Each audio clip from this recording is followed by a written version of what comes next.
And call the meeting to order for the regular board meeting for Central Healthcare District. Roll call, if Shelley is here, Ken's here, Sherry's here, and Rich, you're on the line, correct? I'm here, yes. Thank you. All right, let's go ahead and rise for the Pledge of Allegiance. I pledge allegiance to the flag of the United States of America and to the republic for which it stands, one nation, under God, indivisible, with liberty and justice for all. Thank you. All right, next up, additions, modifications, or deletions from the agenda. I have none. Anyone else? All right, then I'll accept a motion to approve the agenda as is. I'll make the motion. Thank you, Ken. Thank you, Shit. All in favor, Shelley? Aye. Ken? Aye. Rich? Aye. Sherry? Aye. And I'll vote aye. Thank you. Okay, so next up, we have public comment. I do not believe we had any public comment submitted in advance of our meeting. Anyone here wishing to? Or anyone on the line wish to make public comment at this time? All right, hearing none, we will go ahead and move on to item number 6, approval of the January 25th, 2024 regular board meeting minutes. Board members, if you had a chance to review any comments, changes. I move approval. Thank you, Sherry. I Go ahead. second. Thank you, Shelley. All in favor, Ken? Aye. Sherry? Aye. Shelley? Aye. Rich? Aye. And I'll vote aye. Thank you. All right, next up is our staff reports. So first we have our CEO report from Sean. Sorry, I was submitted a little bit late, just some things to go over there, some highlights. The existing campus, the boneyard as we call it upstairs, second story, we've had complete TI and mechanical drawings brought forth by Aspen Street Architects. These are ready for bid, but we had a little internal meeting with some folks and said it's just best to hold off on any kind of bid. We don't want to set expectations. I would ultimately like at some point in the spring to be able to see what this might cost us. So, but with everything going on right now, it's just not a good idea to put it out there, but we are ready when the timing's right. So I just want to let you know that has been completed by Aspen. Server conversion, I think that I'm going to leave it, most of this to Steve and Brady. They have been working the whole staff have been working so hard on just finding out issues related to CERN and have discovered some very great things. Actually had a success today. So it was part of our AR and looking into our EHR and how it was negatively contributing to our AR. And I think we found quite a few things and we're working on them diligently. So, but I'll let the report come more from Brady and from Steve. Office moves, it's also in Brady's. We have a little duplicate. We're going to get our rhythm here. Going to get our stride where we're not duplicating. Position mid-level recruitment. In mid-level recruitment, we have Dr. Edwin McGroarty coming this Sunday, hopefully. You know, with Depending on the weather, right? snow, yeah, he's going to get a snowcat in Reno and soon be get here. He actually is, he's been up here before, so he knows the area, but he's supposed to come in on Sundays, and we have Dr. Erickson coming in. Actually, this is on the 10th. With he and his wife will be coming to visit us from the northeast corner of Colorado. And then we I think we just settled on a date with Reem Ballout. She's a family nurse practitioner, and she's going to be coming the 25th, I believe, of March. So we've got quite a few recruitment things lined up. Where's she coming from? She's coming from San Diego. Okay. New graduate, but did an excellent interview. So we were able to bring her up here. So Lake Elmore Basin EMS, let's do an update on that. Well, we have been on a trial mode with Penn Fire as it relates to 911 EMS.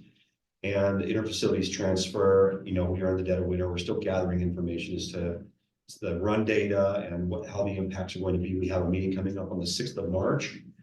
And we're hoping that Chief Gray will be able to provide us some insight from their perspective on how they can manage it.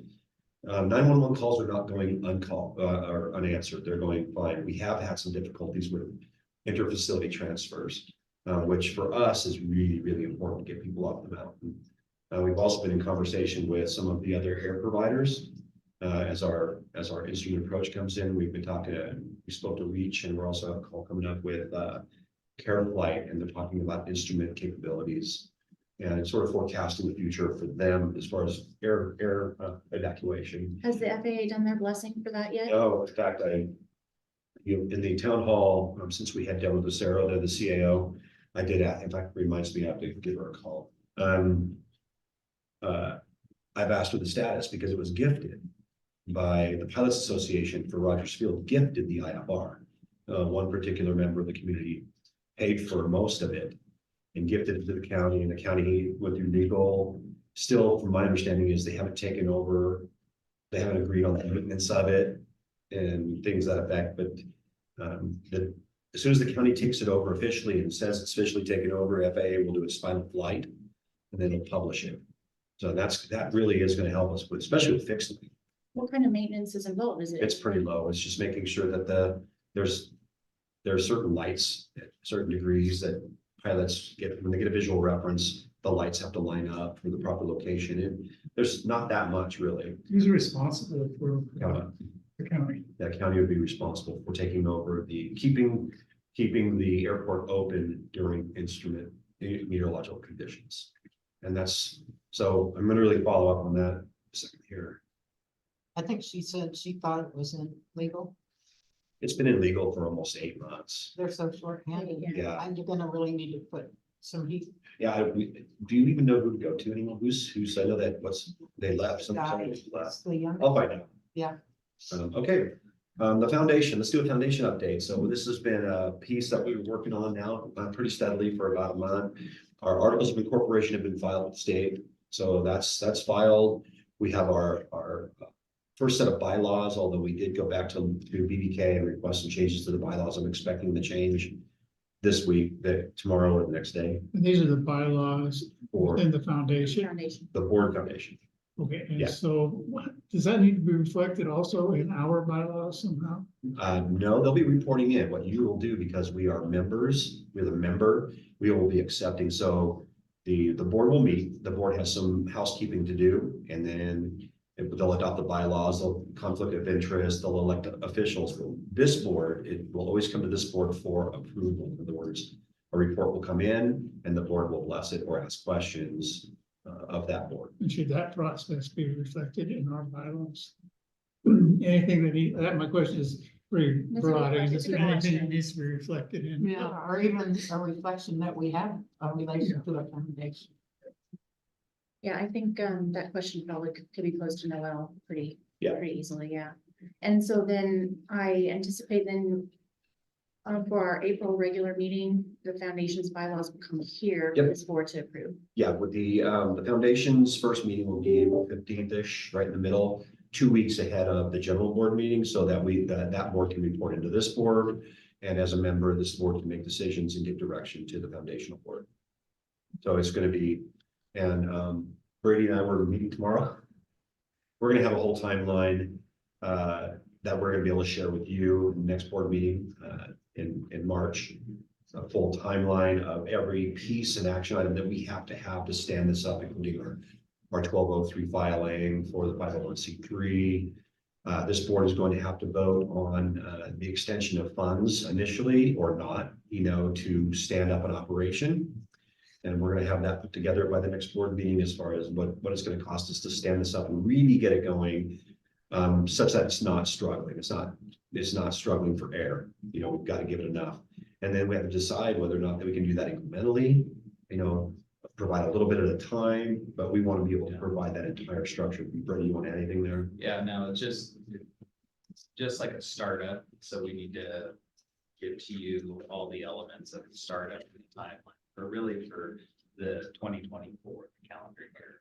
And then after that, it will be more of basic operations, and basic functions. I'd just be curious, I guess, what some of those elements are, because those will be our means of evaluating their performance. Correct, yeah, and in that foundation, there's, once they get into the fundraising, there's always this percentile of how much it costs to actually raise the fund. And so that's the metric that when the report comes, will be reported in, and that's how you can rate their performance based on that ratio.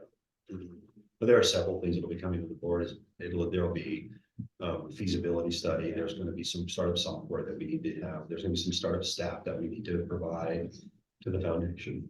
And we expect that 2024 will be baked by, when I mean baked, that means things are running. things are really moving by August. Yeah.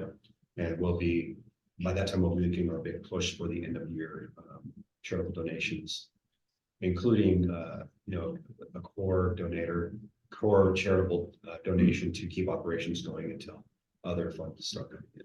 So a lot to talk about, but you'll be getting that. There's a lot of activity on the foundation side. right Yeah, now. so you may want to get input from Shelley and Rich. And Yeah, and share that. Mhm. Yeah, we'll be presenting it to you on a regular basis, but this board will come to you in March. Okay.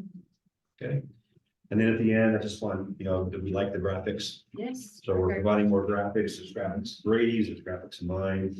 If you look at our, the clinic visits, February was a really interesting month because we don't have one provider at all. He's on vacation and we had lost a provider to illness. So even with those hindrances, we exceeded budgetary, which is the red line. And we maintain pretty much our January numbers. So these are, February numbers. We expect now will be full force in March, so we should see some differences in March. Okay, Do we think that the increase in clinic and the decrease in the ER are because people are actually coming over to the clinic to be seen instead I of? just don't think the ER is busy because we've had a They've light had winter and no flu, very little flu, and it's just, our volumes are just down. That red block is an example of where we are. Notice the dip started about the same time it does every year. And it's starting to flatten out now, but I would expect that we'd see an increase in March. It starts to roll up again, but we are considerably lower in the ER and inpatient for that matter from the last two preceding years.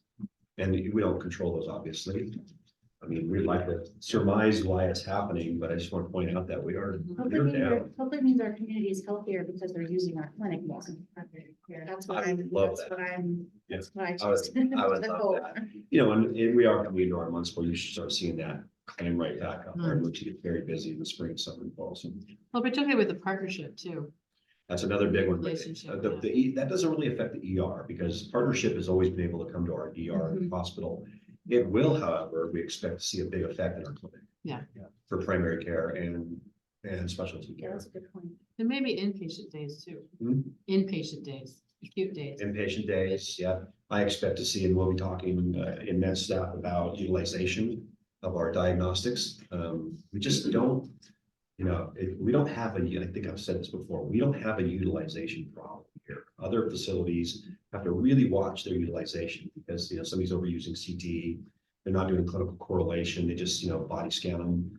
So there's that. We don't have that issue here. We have fairly conservative use of our diagnostic tools.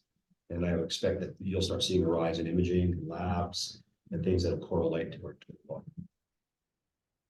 Other than that, we're shaking the tree, and our partnership weathering back. I think it'll bring in a considerable amount of people. We're ready. Thank you, Sean. Any other questions for Sean? Rich, do you have anything? No, thank you. Thank you. All right, so I think next we have our CNO report. And then the COO is after, I think. It's not looking at each one. I think it's swole. Oh, they got swole. Okay, sorry. So I guess it's like you're up, Brady. Okay. So thank you, and this is my first attempt at the report, so it's a framework that I've used in the past to really give from the last board meeting to this board meeting, all the activity from an operational standpoint, the good and the bad. And that way you can get a sense of all the great work that's being done. I've asked Linda to be online. She had a lot going on during this period of time. So any questions in Linda's realm. But when it comes to the report style, it really goes, all the areas that I cover in any activity that is not normal or has impacted operations. So you'll see that in those reports. So you can really get a feel of it. And then what we have to do to remedy that. When it comes to radiology, Todd gave us a snapshot of kind of the ages of the equipment, just so we're all aware that we got to make it to there.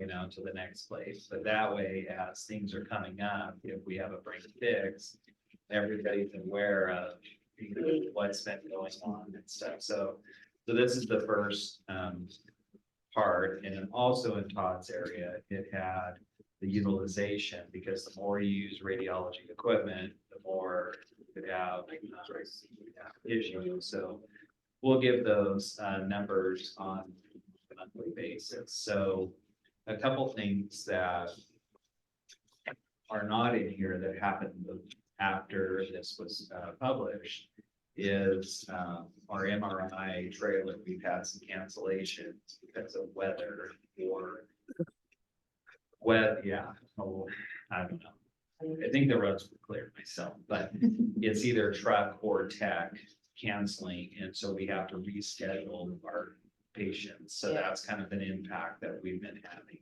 So we're working on how can we do that differently. The other thing that Chelsea has actually helped us in identifying as a process improvement, and JJ and Charlene and myself had kind of had this one, was our referral process. So we did change our referral process probably about 4 weeks ago now.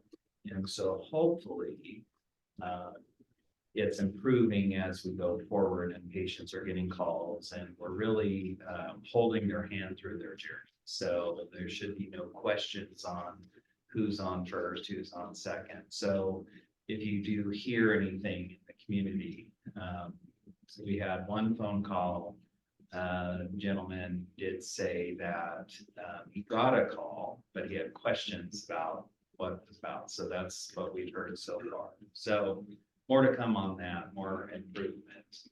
And then Linda has a good majority of it. And Linda, if you can hear me, you want to talk about the, this is the big one, kind of the security assessment process that you and Jenny pulled off. I think that's pretty important for the organization. I can certainly do that. Are you ready to do that now?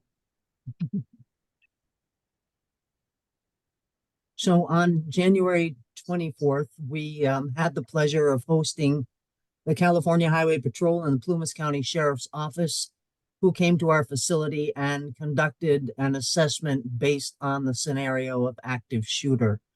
We got a lot of good information and recommendations from the law enforcement personnel while they were here, and we are in the process of implementing much of it and assessing some of those recommendations to see if they fit our facility and our workflow. And we will continue to report to the administration and make progress so that we can harden the facility as much as we can against a threat of active shooter. Just a note, we're not going to give you a ton of information. I'm going to explain why, because Brady put it out there.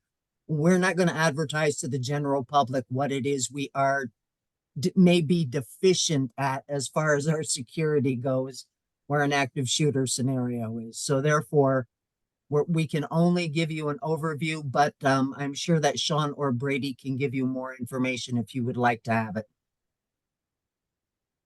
Thank you, Linda. That makes a lot of sense. Yeah. Yeah. I did have a question for you, Linda, about the boiler. Does the boiler not run off of the generator? I'm a little confused. Where are we looking? I'm sorry, I'm in the security and emergency management section where it talked about The boiler, yes. Mm-hmm. So the boiler does run off the generator, but every time the power transfers back and forth, the boiler needs to be reset. Got it. Okay. It takes it offline. And then we had difficulties with the reset when we went back to normal power. Okay, that makes sense. Thank you, Linda. You're welcome. I had a firsthand experience of that. How to fire back up. Yeah, that was interesting. The last piece, just from a recruitment standpoint, Sean reported about the recruitment activity, but our goal this year is to recruit in on the clinic side to primary care PCP docs into advanced practitioners. And so that's our recruitment goal for the clinic side. And then obviously on the ER side is having three full-time docs that do 6 to 8 shifts, and then some extra docs that are under our umbrella that picks up 1 and 2. So that's our game plan for 2024. And we have enough space for this many providers Yes. since we reconfigured Yep. where everyone Yep, was. the move went well. We got everybody in their place. We got pictures back up on the walls. We ordered more pictures. We chaperoned the patients, the first day so that everybody, got the wayfinding dial. So I think it was a very smooth process. Good. So we anticipate to have enough providers such that the clinic, the walk-in clinic is fully staffed. Yeah, remember we talked before about, doing the round robin, having enough providers where if there's not a walk-in provider, then they can share the load and not get wiped out. Mhm. That's still very much the Yeah. thought. Yeah, and we tested that over the month of February because we had to. Right. And so it actually worked out well based on their schedules and stuff. So we're learning as we go, we're going and both of the providers, they work really well with that. When you did get a walk-in to fill in, in the slot. So that was tested. So there were no days in February when the walk-in clinic was not open? No, the physical space, that would be yes, but we pivoted because of how the design is, so they would Okay. go to a Got different it. pod, so the Okay. walk-in would still occur. It Oh, was just okay. rotating providers. Okay, I thought I heard someone say that they had to go to the ER. There's a Told to go to the difference. ER. Is it, If not, was it, had to go to the ER because what they No were provider. presenting with was Well, above? they just said no provider. or- Yeah, we had, Huh, in the month of February, we did have a couple of days that we had one provider handling the walk-in in their practice. and they were. So they maybe didn't. Pretty Okay, busy, okay. yeah, based on circumstances. But that should be improving. Yeah, Yes. yeah. And then as I was reading through the information about the age of our equipment, Rich will enjoy this. The capital. go budget ahead. popped into my Ultrasound. head, Rich. Point of care ultrasound? Yeah, Well, that Singing too, my but, song. but no, because, I'm just thinking that with us moving into our new facility and knowing exactly what equipment we have and exactly when it's gonna be put in service, that that should be the beginning of our capital budget for our hospital at least. Tracking the warranty useful life, and then the foundation can do fundraising and say, well, we think that technology is improving for CT, that maybe 5 years from now, we want a new CT, so maybe the foundation can start Okay. Yep. fundraising for that. So that just popped into my head as I was reading through your. Yep. Mhm. And on the update of the ultrasounds, since I know that was a discussion at last board meeting, we met with Todd and the ultrasound tech to build a kind of a growth strategy for the ultrasound services. And then I've talked with the ultrasound rep to pick a day in March, bring a demo out and really test the ultrasound of this series number 7,000.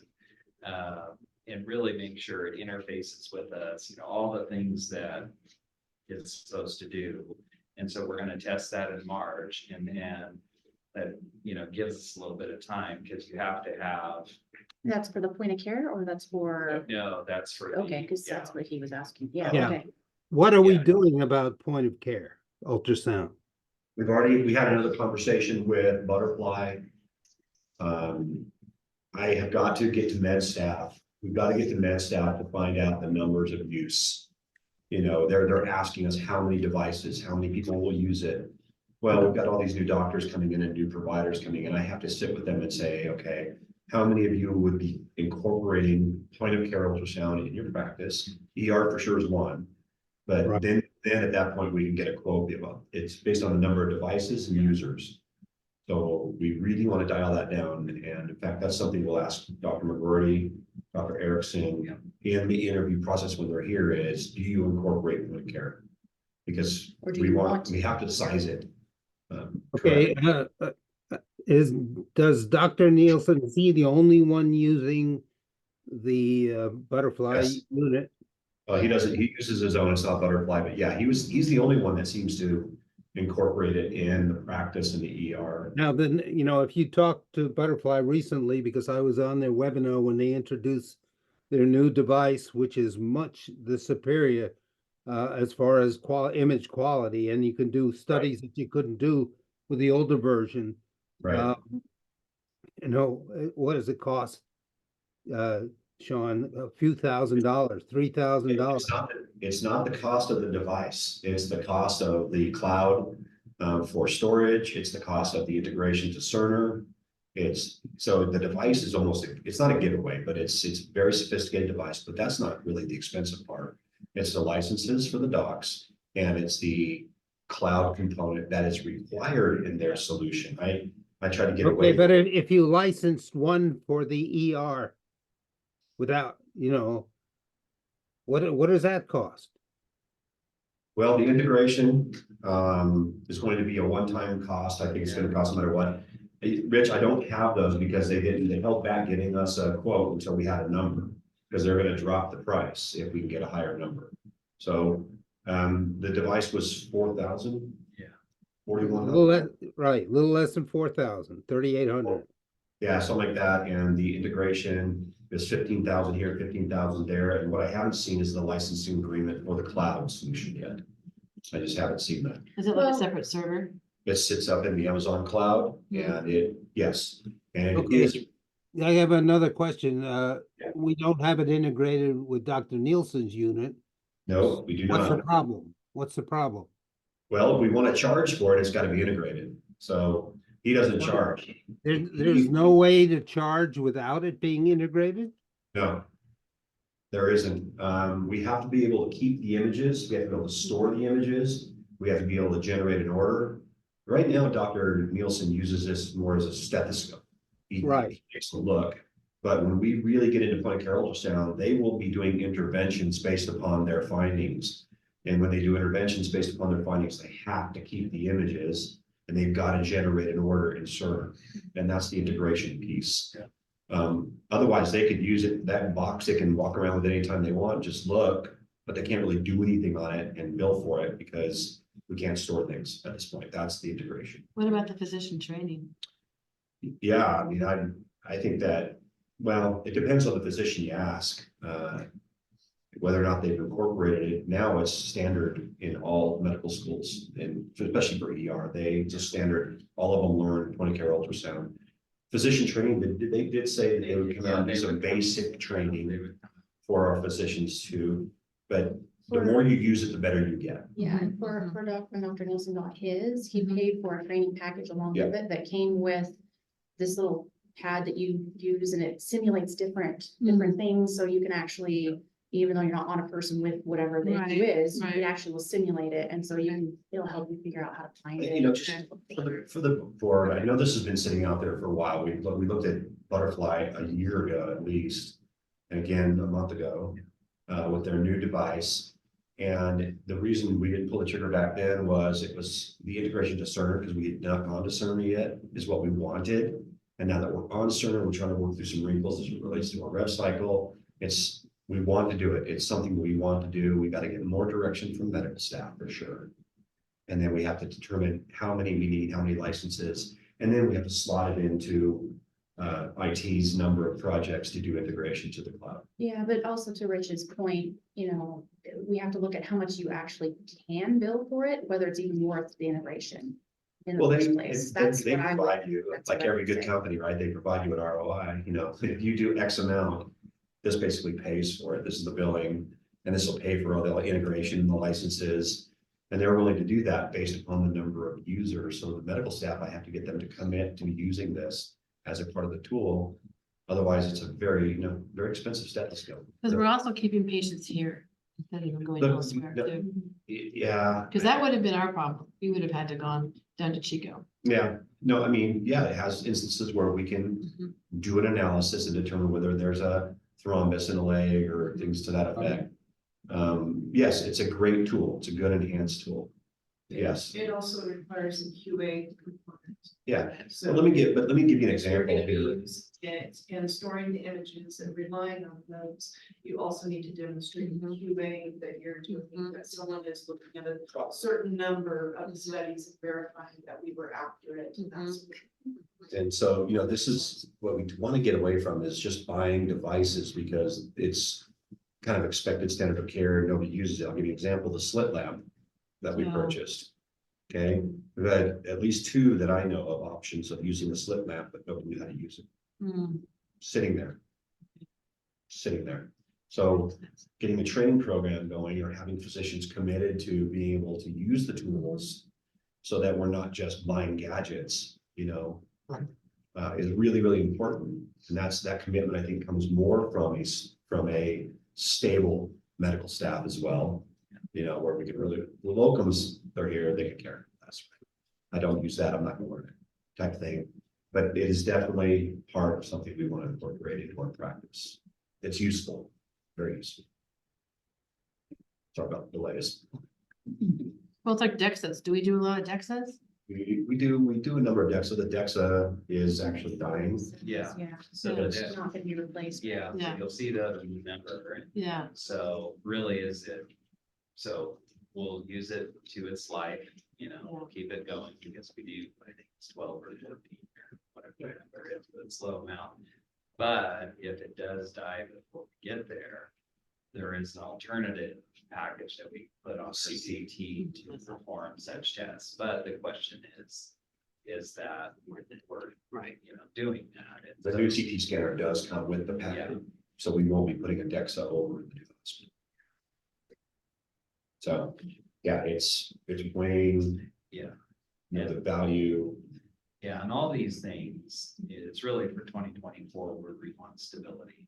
And so as we have new things coming in, we need to do the ROI, we need to make sure that the clinical leaders, whoever they may be, are on board and how many, and then slot it in, because it pulls on IT resources, and then it's a process that we develop as new technology comes into the organization, so that, because there's a lot of things, a lot of wants, but really, we have to watch the balance of everything and the balance of resources, and also, as Steve's gonna talk later on, the balance of funding Mhm. and all of that stuff. So it's a really stable movement that we're doing.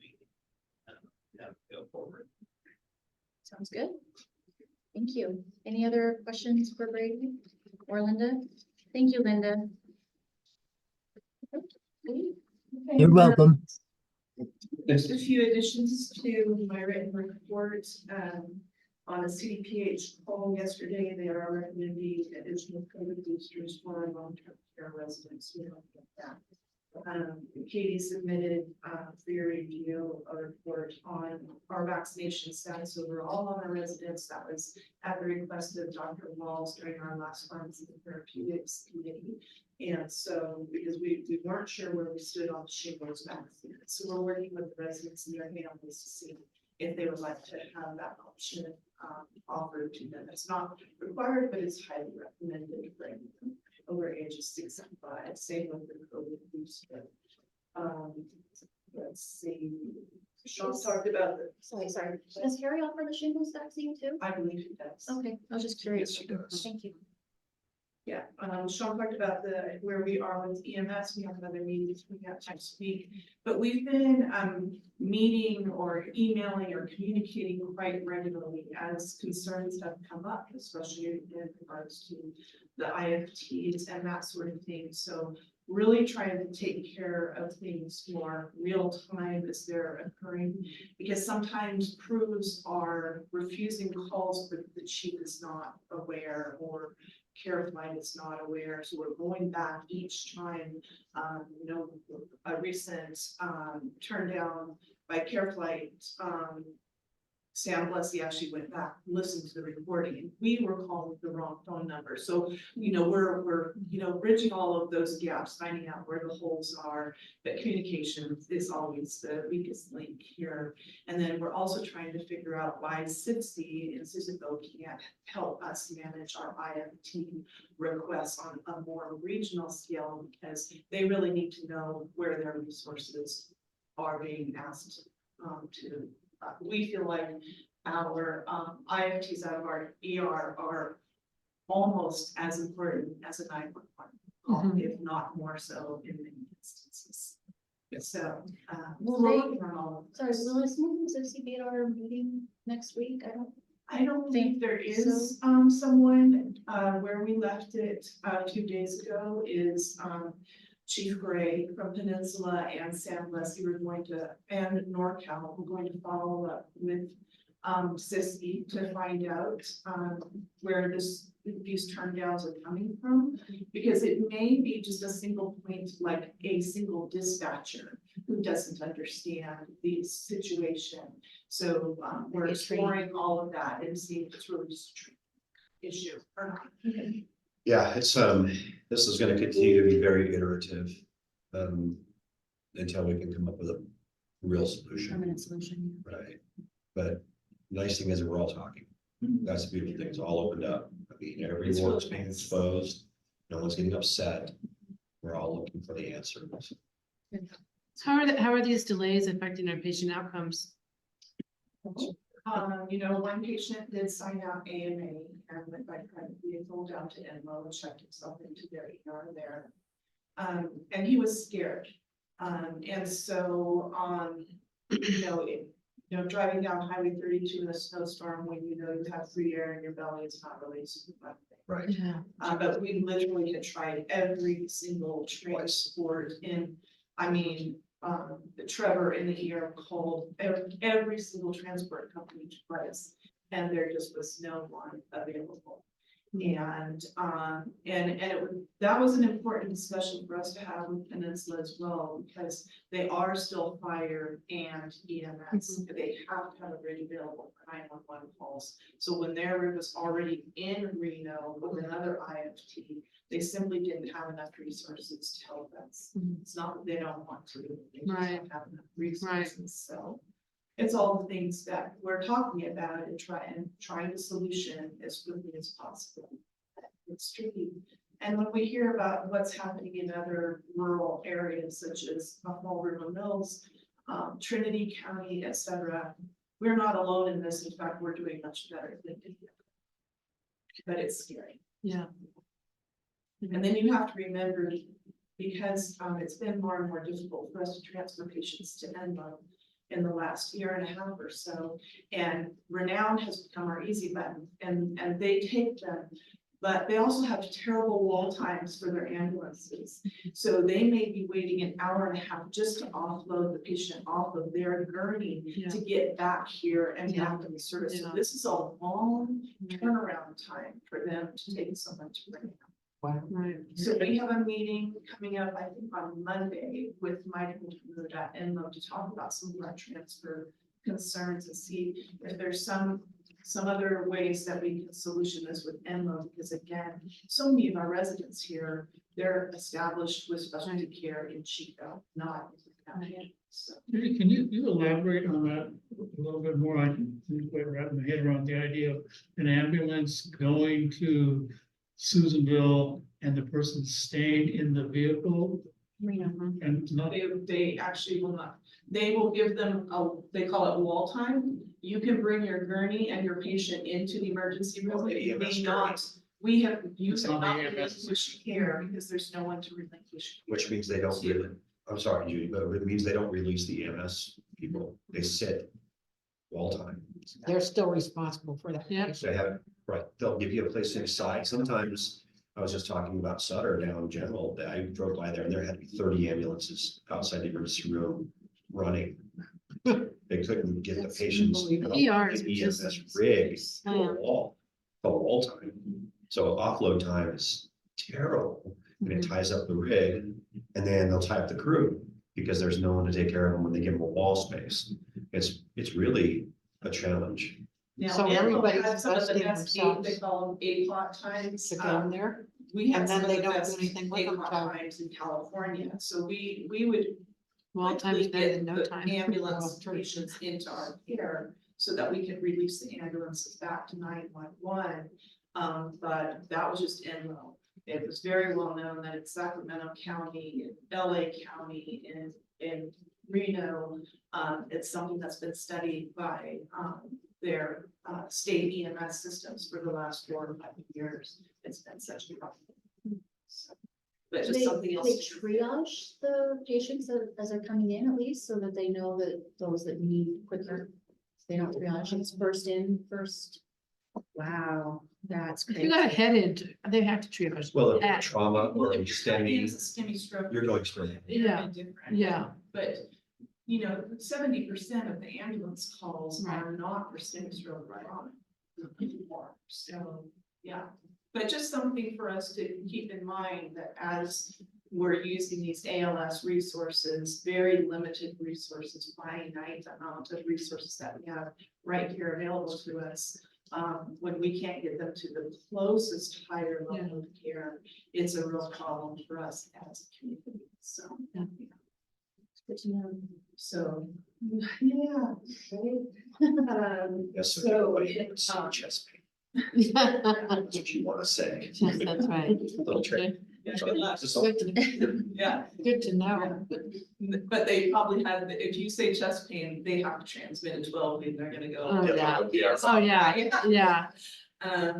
So laboratory recruitment, Jenny's been doing a phenomenal job of finding these potential recruits. We have hired our CLS permanent manager. We believe she'll be starting around March 18th. That's fantastic. We hired a part-time CLS person who works at Banner and will be working for us part-time, and then we've got another interview coming up soon for another full-time, because that's the other department outside of nursing where we rely heavily on travel staff, and it's very, very expensive. So we would really like to stabilize the laboratory, and we're getting there. That's great news. Yeah, so the CLS lab manager later on the agenda, will be talking about a potential rental agreement for an apartment on the West Shore.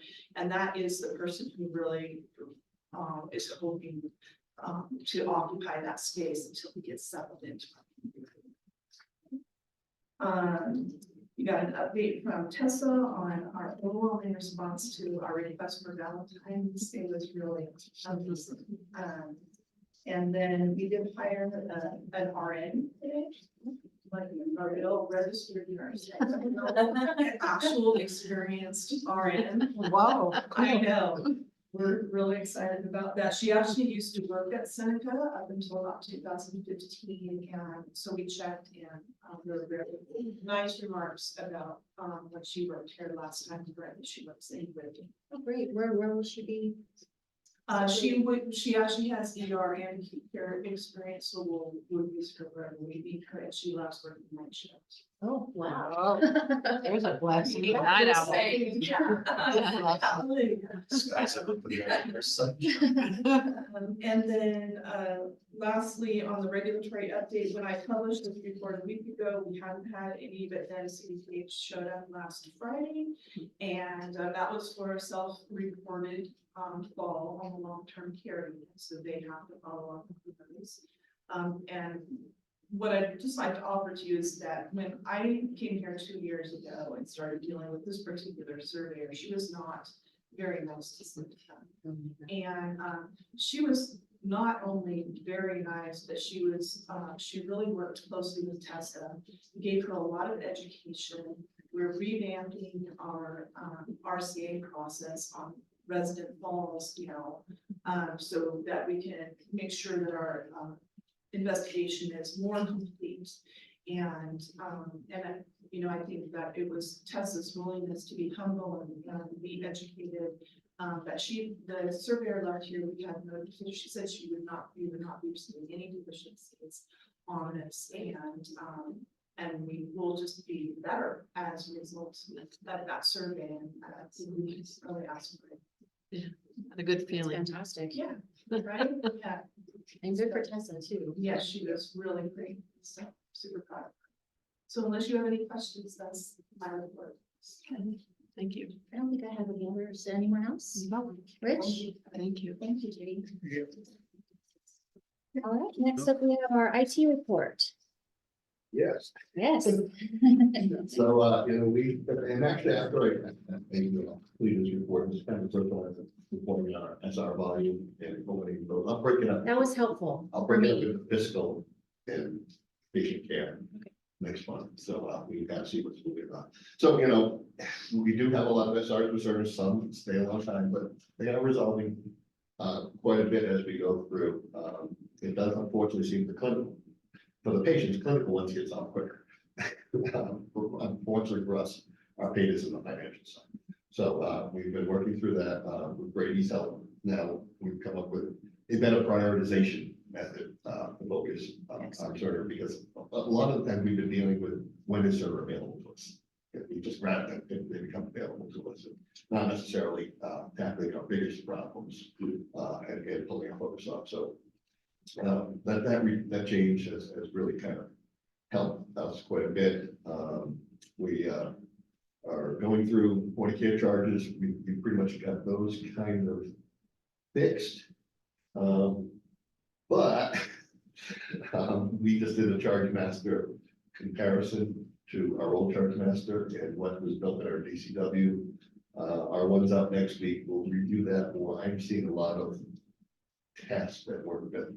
Now, as a new person, did we decide do we not do them, so we didn't build them? So we have to go through that process, but we're doing, looking at that old CDM compared to the new CDM.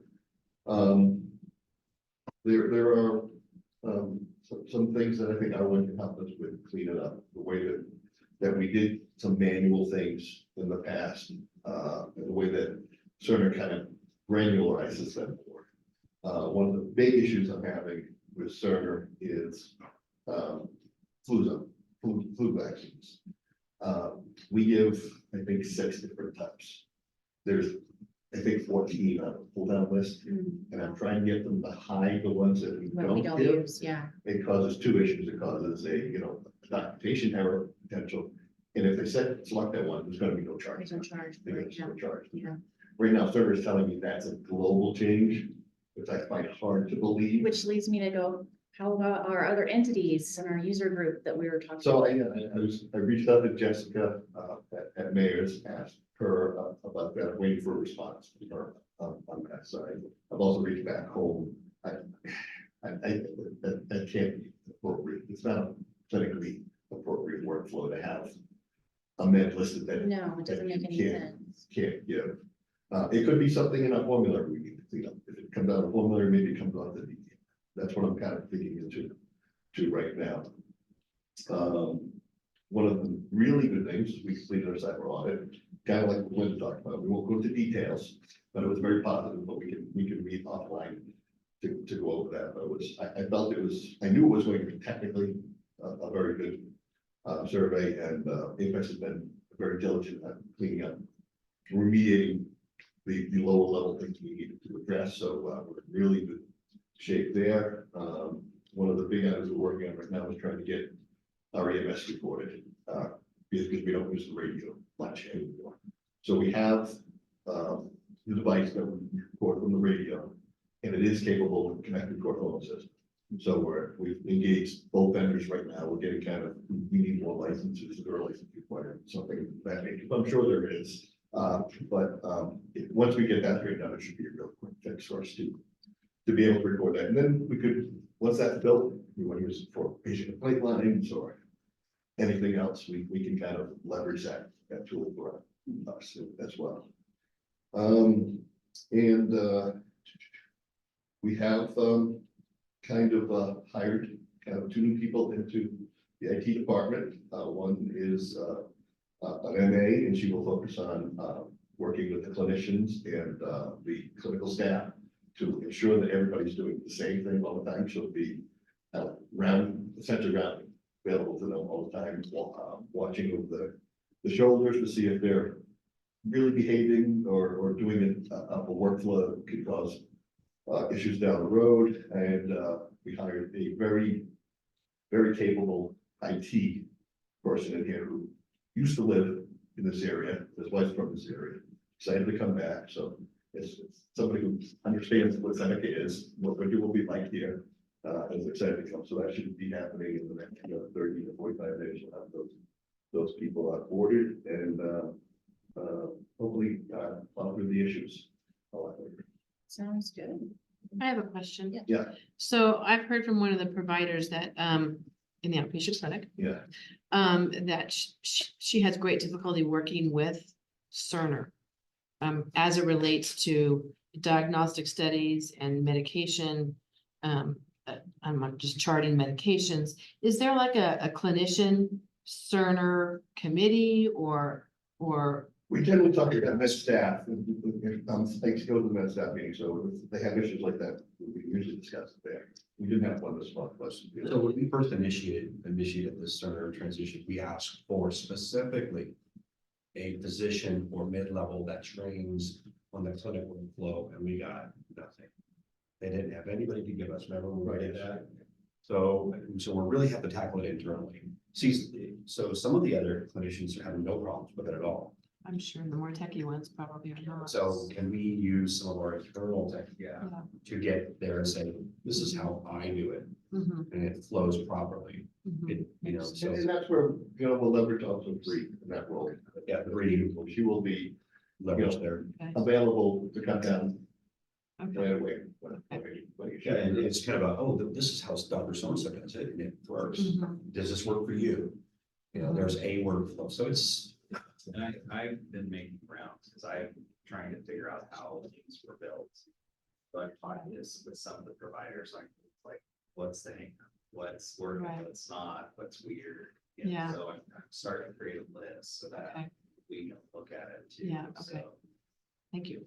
Yeah, there's, Cerner gives you many ways to do the same thing. Mhm. Some are much easier than other, and sometimes you get hung up on the one that's not the easiest way, because that's, the first one you were shown. That's what we're hoping to kind of use this optimizer role to make them efficient. Yeah, standardize it as much as. we yeah. can. Well, she was just bending my ear, I think, because she knew. I get paid, but no. well, I will make rounds with the providers. So hopefully get it. Thank you. Thank you, Brian. Any other questions for Brian? Rich, do you have anything? The only comment I have is, we did have an offer from two physicians at Cerner to provide any help that we needed, and apparently we didn't take them up on that. Well, it sounds like we're on the right path and moving forward. with I the- thought I just heard Sean said that they didn't assign a physician to help us. Well, No, this was internal. This was an internal. one is we asked multiple times. We didn't ask them, but we asked our connections into Cerner for this multiple times, and they basically said, we cannot provide a physician to come out and do this. So, and we were willing to pay extra for it, just so you know. This was an extra, we were like, we'll pay for their time, we'll pay, we need someone out here, and we never got a response. Well, essentially, that was my point. Those people that I had on the Zoom meeting offered to help us. Yeah, but we had already implemented at that point. I think what Sean was talking Who about. cares whether we implemented, we were having a problem.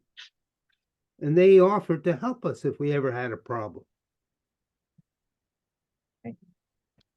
It does sound like we have some in-house people who are Mhm. pretty fluent in the system. I think that's true of any Mhm. IT application. I'm at university, I struggle with that all the time. Yeah, Make a lesson plan and I take 20 steps to do it, and the guy right next to me does it in 2 or 3 Yeah. steps. yeah. It's just querying the positions, like you said, you were gonna kind of do that. Yeah, and there's smart sets and all the things that are there. I just have to have time with, ongoing, when Bree gets up, I think that's that function. Yeah, And, so I think we'll get everything fixed. It just takes a little bit of time to Yeah. work out Yeah. some of the stuff. yeah. Thank you.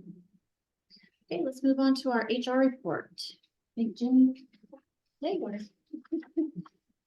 So if you guys have any questions, anything I can answer, but I do want to highlight that we are bringing students back on site this spring to Job Shadow, which I'm really excited about. They really enjoyed it last year, so it should be really great. And I am attending a job fair next week on Wednesday down at FRC. So hopefully we'll get some more candidates on that. And interviews and new hires are pretty much covered by other reports. So if you guys have any questions, let me know. I was very excited about the high school students again. Yeah. That's Yeah. really wonderful. Do you know how many? We have 8 so far. Wow, Yeah, that's all from amazing. Chester High. That's really amazing. Good. And I loved Jason's comments in the newsletter too. Mhm. That was really sweet. This is my Yeah. son's class, so I know Yeah. him too, so I can Yeah. hear him saying it. Yeah.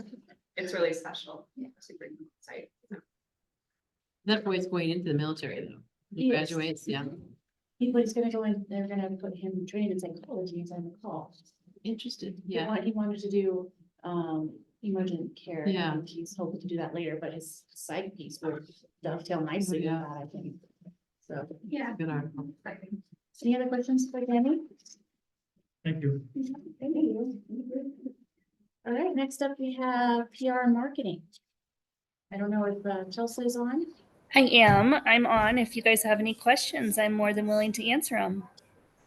I really liked the Come Home to Seneca campaign personally, and I was curious about the videos. Is that something that you can send to the board so we can see it? Chelsea, is it ready for us to see? Yes, he actually just finished it this week, and I will email it to all of the board members right now. Awesome, thank you. Thank you. It's really good. Yeah, no, it's really exciting. I can see there's a lot of work going on. Anybody have any specific questions for Chelsea? No. No? Talking about emails, you had queried us as to whether you wanted to have a Seneca Yes, email. Yeah, I am working on that. Okay. So, I'm just in the licensing, working that only for you, so working on the rollout. But I just want to make sure, that the email functions as well as we need to do. So I got those in, this week. Okay, thank you. All right, thank you, Chelsea. Okay, so I have do- I have one general question, Go just ahead, go ahead, Rich. thinking about things we talked about earlier. Do we know in the emergency, let's start with the emergency department, whether our patients are full-time, year-round residents, part-time residents, or visitors? Is there a way to capture that information? I mean, we could query their addresses. The address that they register with. You know, it's usually on their insurance card, and yeah, we could probably do a query and know that. That won't I'm looking really at- tell us if they're second homeowners, though, if they use their address. So when they register, they usually give their home. Well, Sean, No. do we have a sense for that? Do we? Yeah, So, I'm thinking about the marketing aspect as well.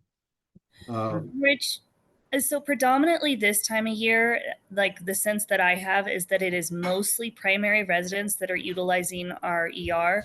But in the summer, it goes up and it's all of our second homeowners and everything. That's why we plan on marketing more to them in the summer. Yeah, I guess, yeah.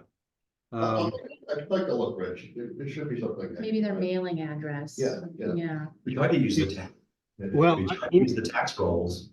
But they were. As a side issue, I was always, and you all know this, I always concerned about, we know what Seneca Healthcare District means. But a lot of our people who pass through are part-time, don't know it's the Chester Lake Almanor medical facility. Right. Even our logo doesn't identify where we are.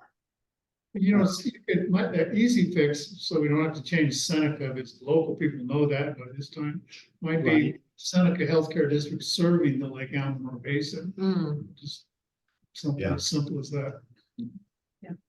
true. Yeah, that's one way. I agree with that, but also saying something about it's Chester Lake Almanor. I mean, a lot of people I've run into, particularly at the country club that are up there part-time, don't know the hospitals in Chester. You know, it'd be great. Great if we had some ideas coming in, how we penetrate that market. We thought about, you know, with the VRBOs, the flyers and the VRBO packets, we thought about, refrigerator magnets. I can tell you, a lot of people don't think about healthcare, don't want, you know, if they skip over it to look what the internet code is, right? They skip over it until they need it. So I would love to have more of a focus group to say, how do we become really obvious to our visitation? What do we do? How do we penetrate that market? And now, by the way, it's Westwood, so we need to be starting to, because of the partnership now, we have to be outreach to Westwood, but there's gotta be a way, a mechanism that anybody that's visiting up here gets hit with awareness. Now, I don't know if we can use the software as it relates to where they're traveling. It's like, you know, I hate to say it, but you know, I've got a younger son, he uses like, I don't know, one of those dating apps. And wherever he goes, the phone knows where he is and starts feeding him information about restaurants, not girls or anything, but restaurants. But is there a way that we can use that software to say if a person comes through here and it pings their phone, that they get a pop-up next time they jump on Safari or whatever? There's technology called geofencing Geofencing, right? that you can put around areas, so when you walk into that area, the ads start popping up on your phone. It's scary, but it works. Wow. We've done So that software is available. It is very, very expensive compared to what our typical marketing budget is. Okay, well, you know, I think that once again, the focus group, if we can get 15, 20 people in the ER visit, I hate to say it, but 15, 20 people in the ER visit because they saw the ad. I just really want to spitball this because If you think you vote on the weekend, have to think. no, we gotta figure out a way to penetrate that market though, so that they know. You're right, Rich, you're right. Seneca doesn't say Lake Elmo or Chester. No, actually, when I tried looking up when I was coming here, it took me to New York City for. Seneca. Seneca. Yeah, Thank you. Yep, thanks, Rich. thank you. Board members, how do you feel about, instead of moving into closed right now, we have some guests that just walked in who are going to be staying for number 17. How do we feel about skipping forward to number 17 while they're here, and then we'll go back to closed session? Yeah. Any objections? Okay, so let's go ahead and go to number 17, West Almanor Fire Protection District apartment lease. The board will discuss a possible lease agreement between SHD and the West Almanor Fire Protection District for site housing. So I think we have Hugh on as taking this. So as a background, the fire chief, when the fire chief retired from West Almanor, the fire chief had a residence next to the fire station. It's a 2-bedroom, 1-bath apartment, if you will. And it became vacant. So we were approached by West Shore, by the leadership of West Shore Fire Department, and asked if we would be interested in this. As you know, we struggle with getting rentals for temporaries or even full-timers that come here and want time to learn the area before they start investing in housing. And we've struggled with that. The West Shore has never been really a place that we've really gotten too many rentals because they're usually VRBOs and they're very similar to the peninsula in that regard. When the West Shore came to us, they said, hey, here's the apartment. We, as a district, as a special district, can only rent to another special district. It's part of, I don't know if it's your bylaws but it said, this is what we're going to do. We're going to rent to another district. So they presented it to Seneca. We did a tour yesterday where they have done a lot of upgrades to this place. I mean, a lot of upgrades. Congratulations, gentlemen. It's really nice. well done. And the price was right. So the price came in on the lease of $1,600 a month. That includes all utilities, including internet, which we all know up here is about $140 a month. And snow removal. And snow removal. So we believe in comparison to another location that we rent in town, this is a really good deal. It's in a nice neighborhood. It has all the accoutrements. It has all the access to the West Shore that any other resident would have. So I think that I want to present to the board this lease. And I want to open it up for discussion and see if we can approve this today. So in fact, our CLS manager, the lab manager, is the person that wants to go in there. And this is fully furnished. It's furnished and it has a dog run and a dog fence. And yeah, And you walked through it. I too. did yesterday. It's very nice. For minimal charge, I'll Yeah, send my great. pugs over there. Yeah, really. They're gonna work on the fencing for the dog. This guy has a dog, but they're gonna. no, work and on it is, it's next to the firehouse, and yes, there will be calls out from the fire station occasionally, but it's not something that's gonna be terribly disruptive. And I would like to suggest to the board that we act on this lease option.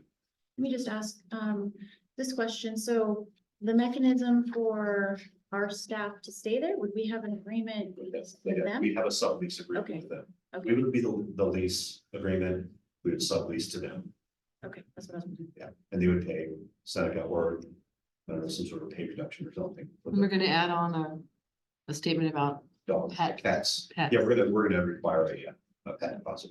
deposit. I have to ask this question because I know somebody will. What about chickens? Oh, check it. It said no livestock. It said no. It did say livestock. no. I livestock. realize, no, it But says that's with not- the permission. What's our HOA It might say? be possible. Oh, it did? I thought- Livestock is not permitted. Yeah. The livestock West is Shore, supposed yeah. Goats, chickens, and assorted other critters. That would preclude my house, then we have goats and chickens. Yeah. Yeah, much to the dismay of many of the people that live out there. We love it. No chickens. No livestock. Any other questions? No? All right, do I You have need a? a motion? I do. I move approval. I second. Thank you. All in favor, Ken? Okay. Sherry? Aye. Shelley? Aye. Rich? Aye. And I'll vote aye. Thank you, board. Thank Thank you. Thank Okay. you. you. We'll get that, We will add to that, we will pay for homeowners fee that allows the tenants full access to all the amenities. Oh, that's fabulous. That will be something, we'll need a signature on their form, get that done next week, but that will be covered. Great. Thank you. Fantastic. we'll get with you early next What a weekend, nice and then start. we'll- It is. the boat That's house, both the- on it. Yeah, It's the work. house, yeah. Thank you. I really appreciate it. guys. Pickle. That was fun. Done. Let's do that. Yeah. Thank you for doing it instead of going to executive session. Aye. Okay, so I guess with that, then we are going to close our open session and move into closed session. Board members need a closed session is closed. We're back in open session. There were no reportable actions taken during closed session. And we are going to actually go with item number 12 coming out of closed because of the weather. So, new critical access hospital skilled nursing facility medical equipment purchase order for Philips equipment due to price increase after 4/15/24. And it says, Donna, are you presenting or is Judy presenting or are you both? Okay, so Donna, are you still with us? I am, yes, Great, thank you. If you don't mind, head for us for a minute. of course, of course. We received word from our medical equipment planner that this is this is a vendor that's going to significantly increase their prices come April 15th. And we are wanting to avoid that by going ahead and issuing purchase order for this quote as you're seeing it. We confirmed with the vendor that there is no cash extension associated with this until after the installation for the items is complete.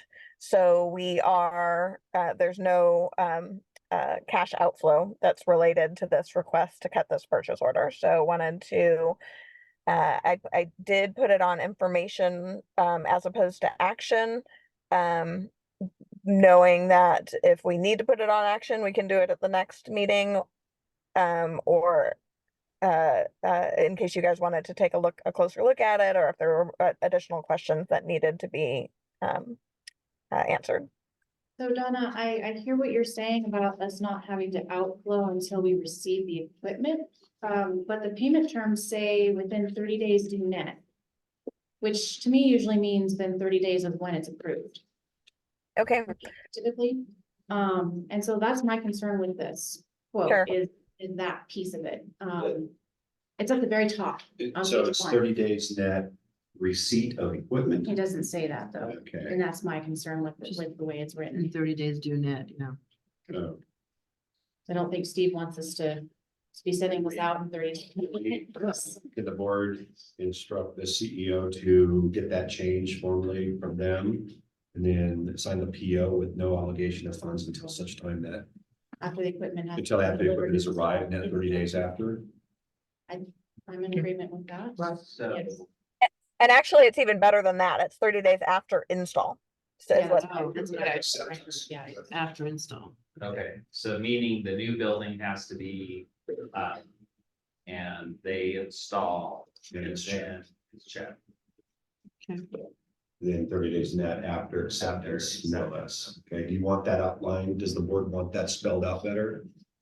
I I think. think so. Okay, so would I have permission then, once this is spelled out better, to execute the PO with no outgoing money until that time?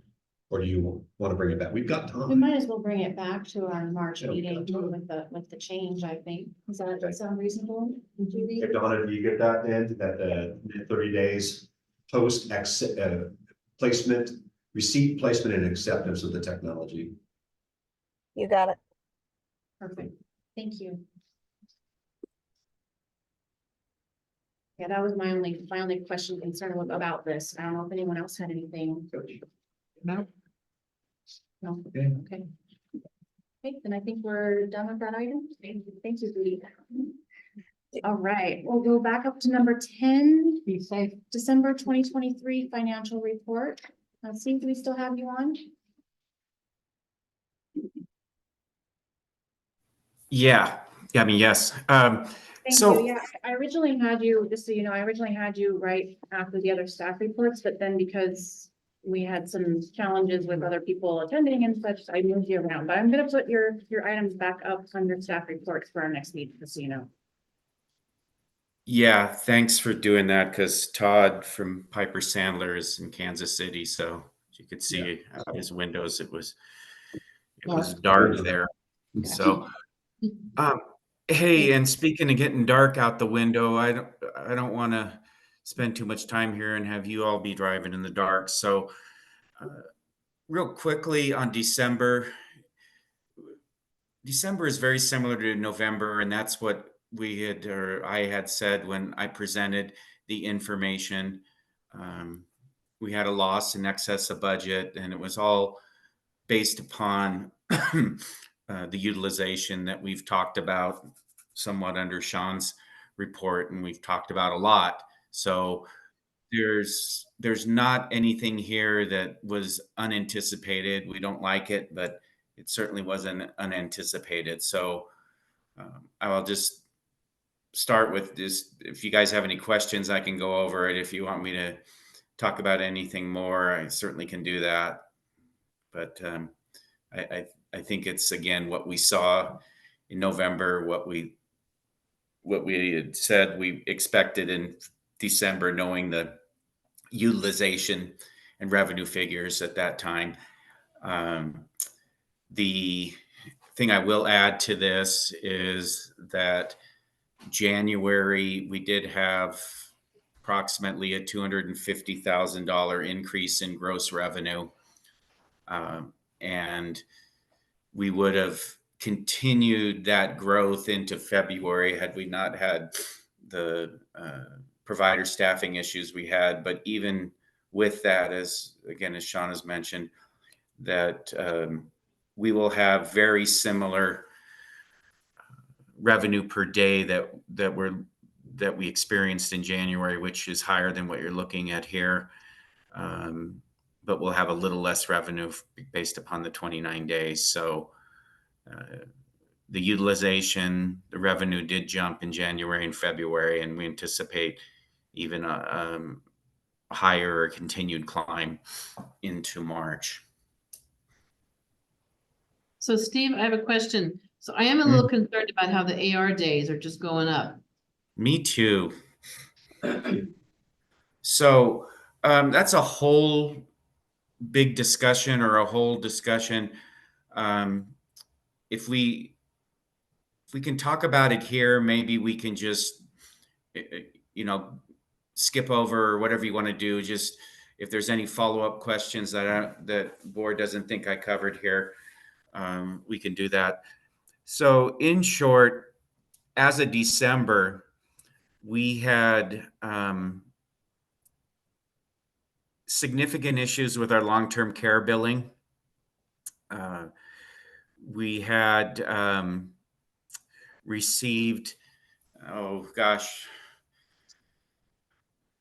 25% of what we had billed out. And in January and February, both months, our cash collections, both months, well, for January, it hit, it was the first month where we hit what we would expect as our targeted cash collections. And a big part of that was the long-term care. And we continued that into February here. And as of the end of February, we've resolved the great majority of long-term care revenue. And the only remaining issue with long-term care is a matter we're struggling with as far as getting the interface of the demographic information for the residents from the Cerner system into our AmeriCare long-term care billing, which has prohibited us or kept us from being able to bill January. And there were meetings held over the last 2 weeks. And I think today's meeting, they got it pretty close. I saw they were bouncing back. They had people actively engaged, which is really a key thing, the right people as well. And we're bouncing back, sending the information. I think we should have that resolved very soon. And then we'll be able to bill January and in turn bill February shortly after the month ends. So sometime next week, we can shoot out February. So almost certainly, or very likely, the long-term care AR is going to be exactly where we expect it to be, where we're just billing each month and sometimes collecting it in the following month, within 30 days, sometimes not all of it. And so that's not going to be an issue for us. But when we looked at the accounts receivable, what became really clear to us was that we were collecting about 67% of our expected amount of the revenue we generated from the hospital and clinic side.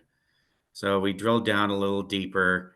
And of course, a big part of that has been the coding backlog, which initiated the outsourced contract with R1 for coding support. We begin sending them charts 1st of February. They do it in a 4-week phase into where they go to full production. And the way that we set up their contract was that we would give them a minimum of 500 charts a month. In the 3rd week of their implementation, so last week, they alone in that week coded 427, just over 400 charts, almost a month's output. But even with that, and then the 2 weeks prior where they did lesser amounts as they were ramping up, if you will, all we've been really able to do to this point has been able to keep the inventory from growing, and the inventory being what we call discharge, not final billed. And so it's accounts where the patient's been seen, service has been rendered, but we haven't been able to get a bill out, and we can't send out the bill until the coder does their final thing that they do to it and then releases it into the billing.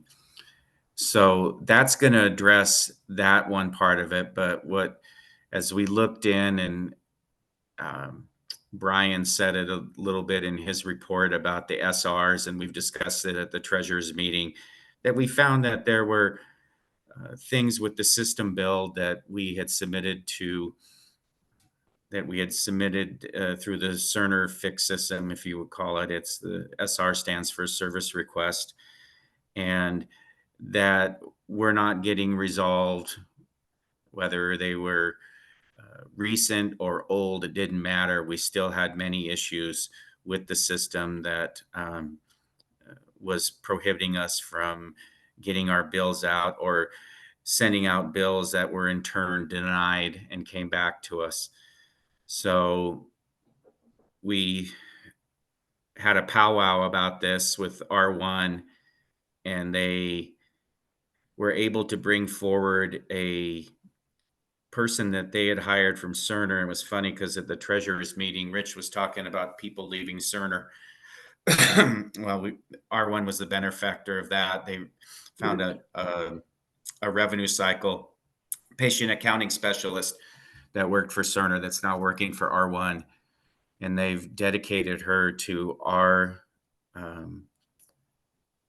account, if you will, but basically looking at our system. And over the past couple of weeks, they've done some analysis of it and found some pretty ugly things with the condition of our build and the items that need to have corrections made, whether it's the rules, the insurance rules, whether it's the way that even something as interesting as bill types were incorrect. And so they've gone in and they've done a pretty complete assessment of what needs to be done. And they've started fixing some things they can. They have a resource at Cerner that is putting the fixes through in a little more expedited manner and also a little more efficient manner. When we send our SRs out, they typically are sent offshore, and we deal with a combination. Brian mentioned it a little bit.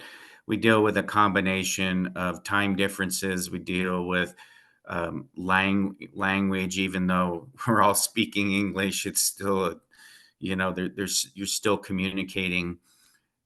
If you've ever dealt with someone that has English as a second language, they still have difficulties saying things the same way that we do.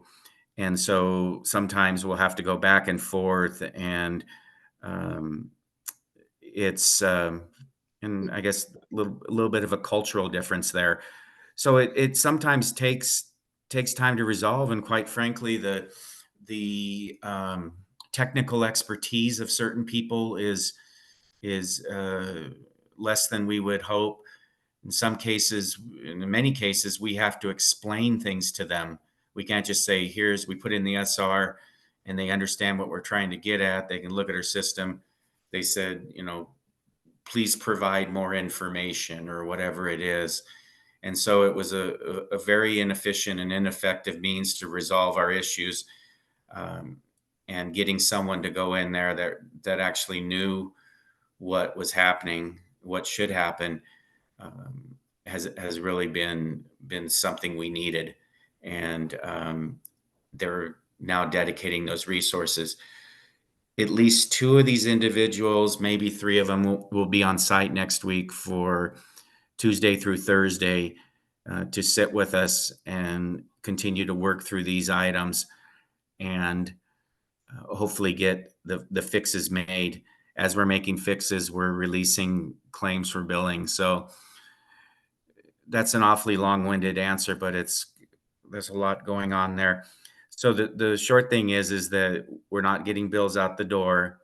We're getting bills out the door that aren't, don't have the proper elements to get paid.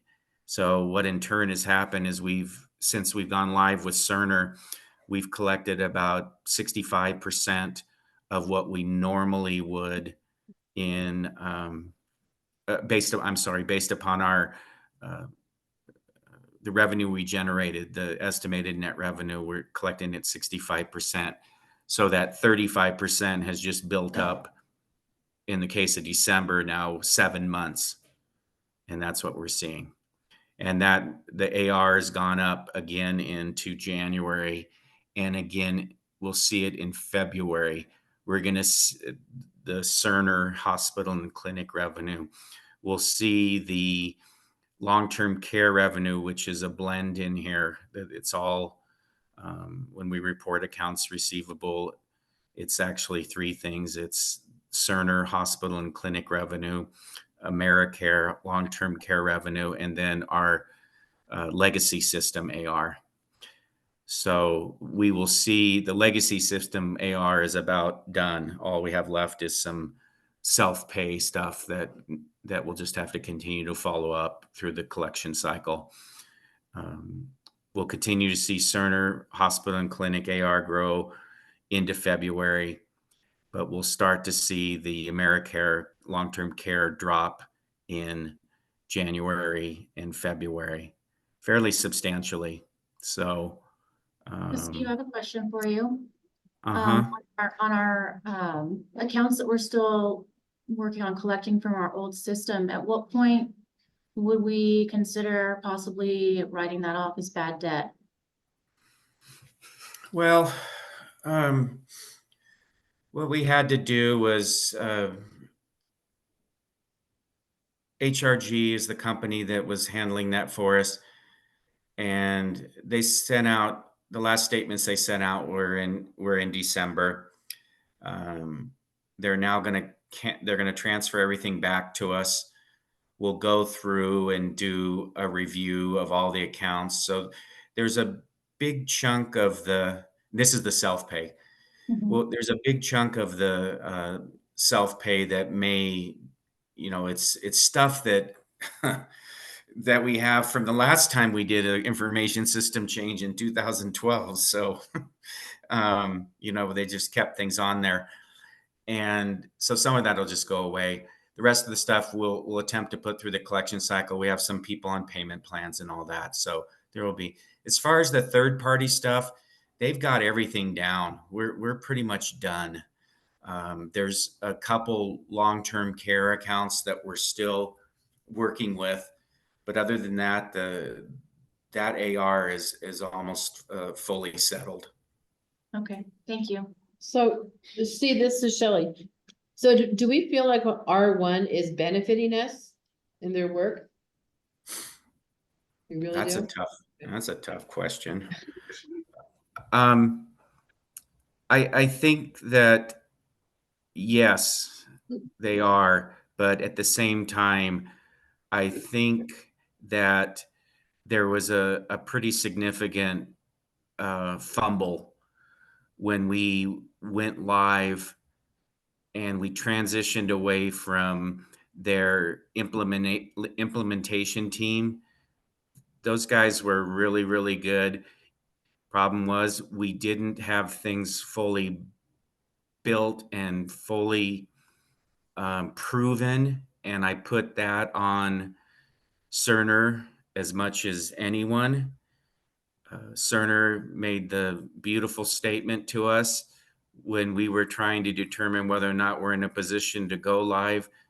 And Cerner said, well, we're just going to stop, more or less, this is paraphrasing them, we're more or less going to quit trying to fix the system. And it's easier to fix it in the live environment than it is in the build environment. And I don't disagree with them because their build environment was a disaster. They had different environments, whether it was production or build, and they'd update things weekly, and they'd end up erasing corrections we made. It was really a very frustrating process. So we go into the live environment and we continue to fix things, but then at some point we transition away from this implementation phase with R1 to an operations, and the operations is kind of more designed for ongoing stuff, and there wasn't a clear understanding of the extent of the issues we still had, and the operations team wasn't really designed for fixing things like that and addressing them and trying to, they're just about getting bills out and, collecting it and doing AR management and stuff like that. And so we kind of just fuddled with ourselves, if you will, for about 4 months there. And then as it just we couldn't get improvement, we finally had some very unpleasant, difficult conversations, and this ultimately led to them taking a closer look and taking it a little more seriously, whatever it is. And the resources they brought in now are going to very much help us. But it's kind of like with Cerner, we're going to get Cerner fixed eventually, and it's going to be probably a really beneficial system to Seneca. But what we were put through, man, I don't know if that's worth it. It's just unfortunate that We're not doing there's it again not anytime soon, Steve. what's that? So we're not doing it again anytime soon.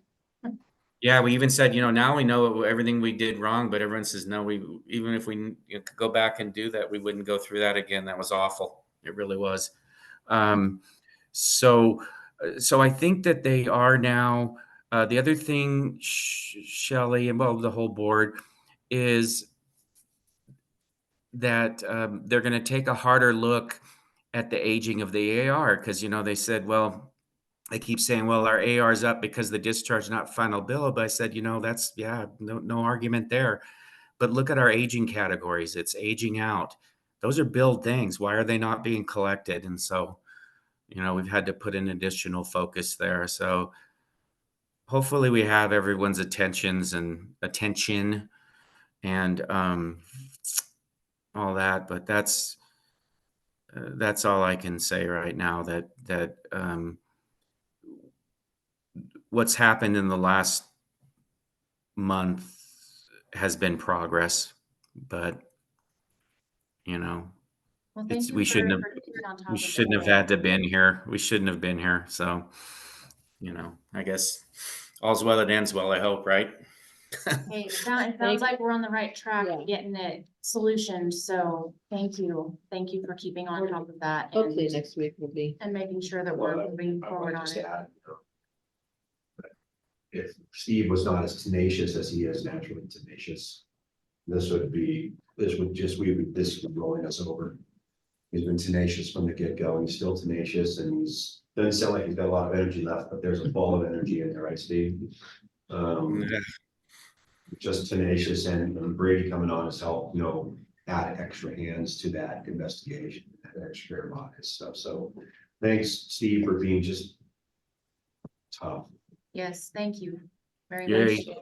Yeah, and I was completely remiss to acknowledge the contribution of Brady Haynes there, because Brady's been able to, especially in my physical absence from the facility, has been able to jump in, attend meetings, and understand. Well, he also brings an understanding of conversion to Epic at Enloe and all that. But that's been immensely valuable. Then, of course, his involvement in the clinic is going to also be a similar positive experience. That's really what it's come down to, is that the resources necessary to do things like this, maybe, yeah. Great. Thank you. We have a good team. All right, Steve, anything else you want to add, or should we may have a motion to accept your December financial report? Nothing to add. Oh, the only thing I would add is there was a comment about DEXA scans. Can whoever's running the visual, if you could go to the page 9-9 or 7-7, whatever it is, last page of 7-7. Okay, up just a little more. Okay, so Cerner does a good job of pulling DEXA scan stats. So we do have stats for that. And so for the 6 month, you can see that December we did 7, November we did 2.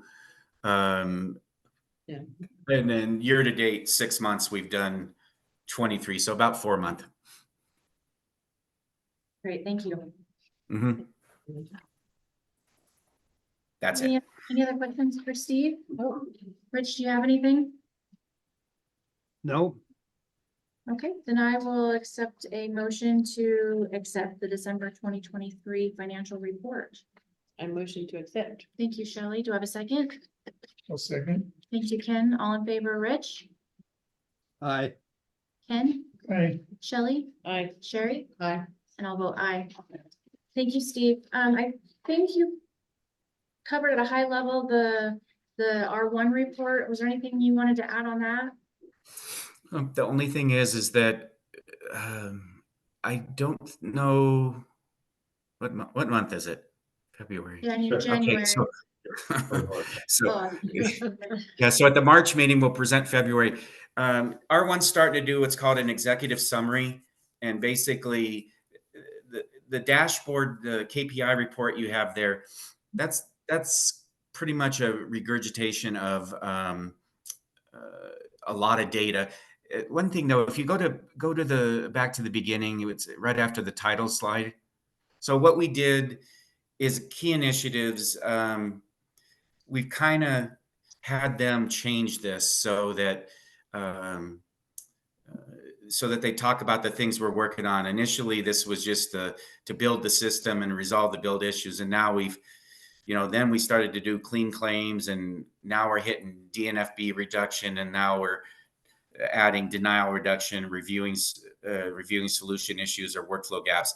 And what they're going to do is in their executive summary, they'll try and take these quadrants or categories or whatever you want to call them, and then put the items that are in there and quantify how much of our AR is hung up in these issues, and kind of an idea of where we're going with resolving it. So I think that's a great approach. So starting with February, we should have that additional document with us. Agreed. And is the color coding going to be, if things are improving, it's going to be a green, or if things are level, it's going to be a green? I'm just throwing that out there. I don't know if you guys, if it's been defined. Yeah, actually, it says our AR days, and just Cerner Hospital and Clinic said they decreased 3 days. So there you go. So looks like they all had a decent trend. That's interesting. Yeah, that green good, red bad. Except that, go to that. I'm sorry, zoom down a few slides to the AR report. Not that one. Keep going. Don't stop at denials. Shelley will get me. Okay, so here, month variance. See, this is kind of a weird one where they do. Oh, okay, so no, that's okay. Yeah, so here with the AR goes down, it's in green. If the AR goes up, and it's red. Okay, yep. Green good, red bad. All right, thank you, Steve. Yeah, all right. Thank you, guys. Thank you. Okay, so that brings us now to so we basically covered number 10 and 11. So now we're on number 13, new critical access hospital skilled nursing facility board updates, general update report. Don, are you still hanging with us? I had to step away, so I'm going to do just the quick updates. We'll go with harvest plan completed. We'll discuss that while with easement still hanging out there if necessary, but nothing new on that. Financing, obviously we talked about our financing with that pod and everything, and it'll be coming to the board on a more regular basis. The owner packets are being updated as part of the foundation move. It's all being updated. Nothing on Senate Bill 395. Out there will be. It just doesn't seem like the budget's going to allow for it in the state. So that's going to be an issue. Schedule. Let's push that. Bids are due 1 week. We're going to grant the 1 week, so 315. It'll be the 322. And the GC contract time is going to be more 415 than 418 on the schedule. Once again, they came in and said, hey, can we get an extra week? We gave an extra week. Once again, more time and money, work on it and get us where we need to be. So we're giving them that. That's why we talked about the end of the project as well, because it obviously is all gonna kick down just a little bit. We didn't want to give them like we did damages on the original date. Design, so there's a ton of stuff being handled by HGA with Ridge Lakes to 812, HCI. They're pushing them very, very hard. What does INC stand for? What's that? What does INC stand for? Do we know? Equipment. Okay, thank you. And it's, I'm like, it's, info, so we're there's all inking these, one. there's submittals, and even the one that gets kicked back and gets put into probation, and probation means it requires more review. But we've got our, especially structural, there's been this little hang up on structural as it relates to the skilled nursing. And some of the walls, and they've been, Michael from HCA, they've been working really hard with HCI to get them to understand what we're trying to do, and it's been some good progress, but HCI in and of itself is behind, you know that, right? They got a lot of tires. Staffing. So they're pushing super hard on getting this done. Once again, to get the increments necessary for HCI review and approval to start our groundwork and our base work while we're working on structural, you know, which is Inc. 3. Trying to get that through so that we can start our grading, start our groundwork, get our pad in place. Actually, that's Inc. 3. Our construction starts when we pour concrete, but we're getting down to the point where we're talking about putting in rebar as part of the prior aid before they give us it, so we can get all set, just pour mud and get moving. So there's a lot of juggling going on right now. Once again, pushing them hard. Medical equipment plan, we talked about the Phillips. There's going to be another anticipated one coming up with Steris equipment. Same sort of thing, that's going to be coming forward. Same sort of payment terms. But yes, coming up. Do you know anything more about the Steris piece? Yeah, but I'll make sure it's the same style. Okay. And then the bids are out. The general contractors are assessing the bids. We've got more than, we'll just say that we have some people that are bidding, and they're very curious about what's going on here. So we are all standing there doing our fingernails down to nothing to look for these to come forward. Before we have next steps. Thank you. All right. Any questions on that? Nope. Nope. All right, thank you, Sean. Let's move on to BKF proposal for grant prospecting. Do you want to take this one also? I'll take this one also. This one's been discussed several times in the board meetings. This is a company that is, you know, as we start to look for more money, this is a company that's a grant company. They will do prospecting out there, then they'll present us, and then their second, this is the scope of work for just the prospecting side of it. So it's a fairly small amount, and this is sort of a litmus test to see what they can actually come up with, things that may be available to us, presented to the board. Then at that point, if there's something there that looks really good, or they've done a good job in prospecting, the second phase of this, the scope of work would be to approve them to start chasing these down. I do suspect that this might move a bit over to the foundational side eventually, but right now it's at the general board side. So the discussion is, do we want them to go forward with prospecting to see what they can come up with? We've had conversations about this, and I'll just leave it to the board for a decision. Yeah, and I just want to add too that Rich and I were involved in this to a certain extent, and this proposal is a revision from their original, because their original had a lot larger scope, had a lot more dollars associated. We wanted to start out with a more limited scope just to see what possibilities are and what the quality of the leads are before getting too far down the road with, you know, payment terms and things like that. So this is a more limited scope than what their initial proposal was. So just so that the board is aware. And I personally am in favor of going forward with this and seeing what things are out there that they can actually help us with, that our staff don't have time. At some point, would there be a relationship between the foundation and this? I suspect Technically, yes. probably. Yes. That it'll slide over. As the part of the foundation is looking at grants and driving down the grant path. And there may be grants they find that we can't apply for, that the foundation can. That's true. Yeah. too. And that's generally what happens. But 501c3 can. So I think that's worth the prospecting. Personally, I've spoken to a lot of board members about this, and there's just see what they come up with, the quality of their work. And like you said, quality of the grants, there's billions of grants out there. Yeah. But sometimes to get them and to manage them there's way more work than the grant itself is worth. Yeah. And they're know, garbage grants. And I believe it's a curious time right now because rural healthcare is in the white hot spotlight nationwide. There's so many failures across the nation of rural access community hospitals, critical access hospitals, FQHCs, which you think would be fine, but they're falling apart. So I suspect, I hope that there's going to be more grant activity moving in the direction of rural healthcare. I think it's probably early, but I'm seeing it. Any other questions, comments? No. Do I have a motion to approve a not to exceed amount of $5,000 for? Yeah, I'll make this proposal? good food with the contract. Thank you. Second. Thank you. All in favor? Shelley? Aye. Sherry? Aye. Ken? Right. Rich? Aye. And I'll vote aye. Thank you. Yeah, but please make sure it's on my desk. for a All second. right. And so send that, I have a question, not to exceed what dollar amount? it's in the contract. It's fine. Oh, perfect. Thank you. Thank you. Okay, so now item number 15, position, contract negotiation, execution, termination, and administration authority of the CEO. Yes, thank you. I Go ahead. think, do I need to recuse myself from this conversation? I don't believe so. I think it's just changing the parameters by which I can act. We're not gonna necessarily talk, well, yeah, I don't think you need to recuse yourself.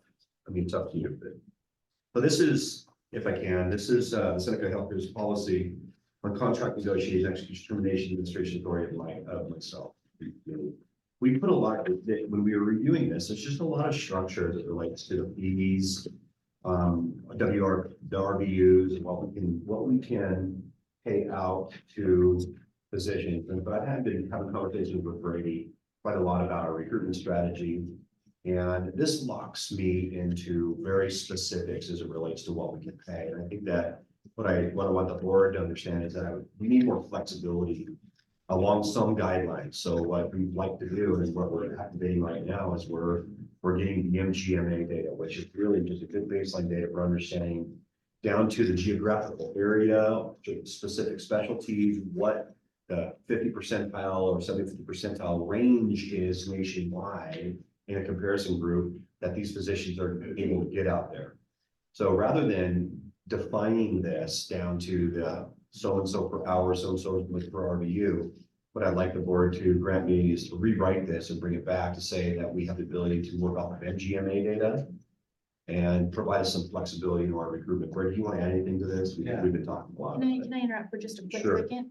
So, just from a historical perspective, Yes. thank you, Rich. You want to speak to it? No, go ahead.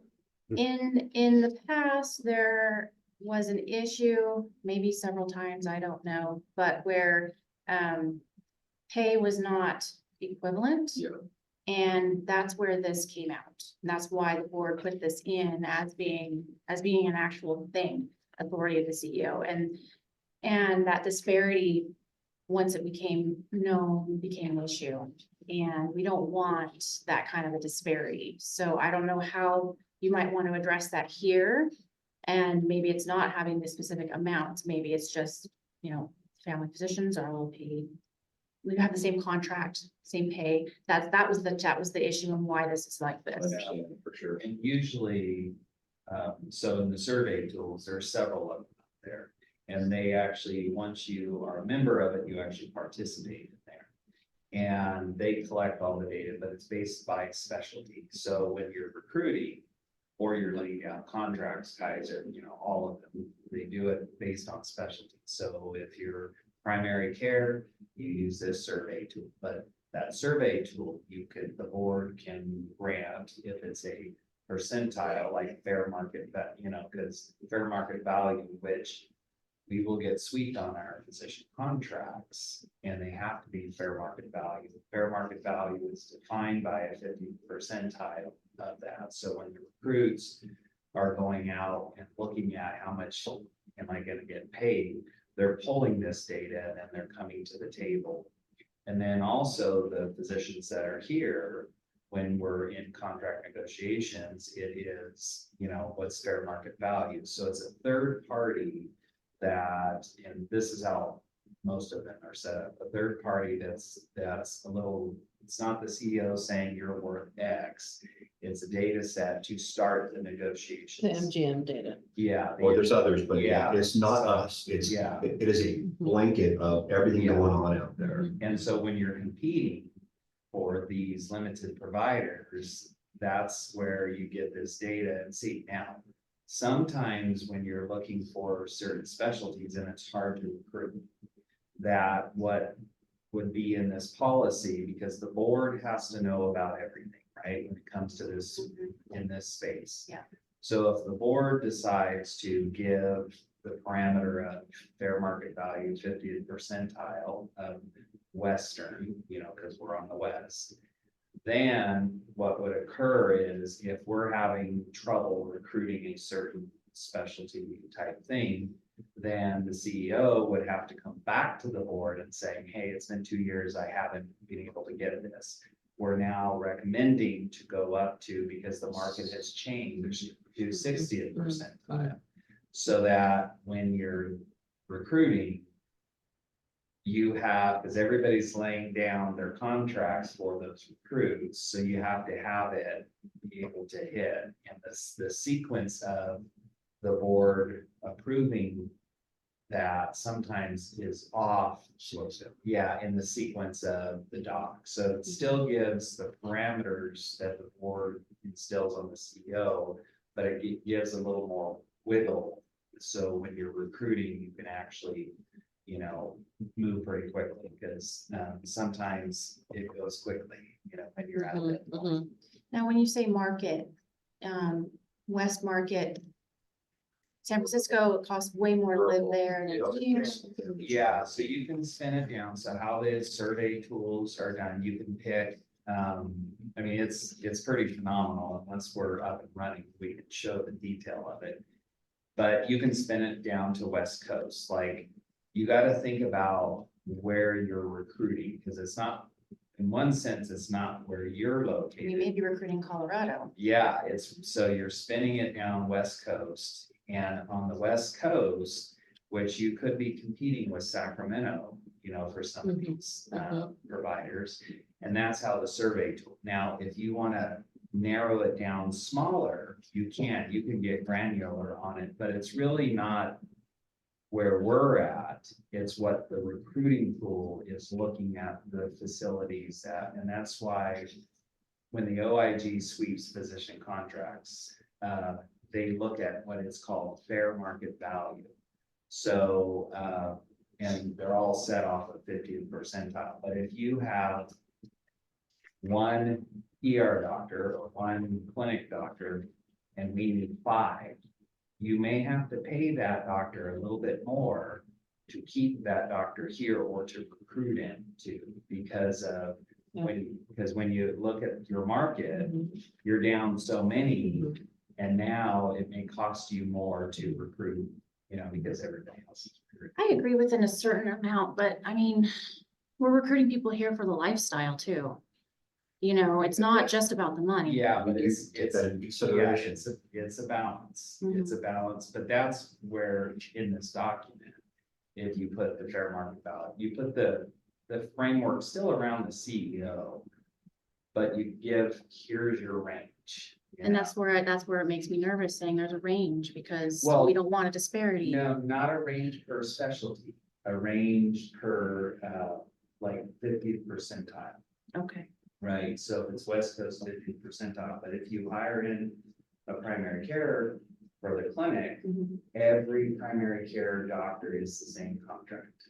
Okay, Because that's if what I you want to don't, make sure is you will end up- memorialized. Yes, you will Yes, end up with exactly what we had what you before. have. Yeah, Right, so right, which this- was a It's all per specialty, but Okay, an ER doctor and a family practice doctor. they'll be they're different, right, Yeah, right, based on training and. and market. whatever the market Yes, is. but the survey tools show all that stuff.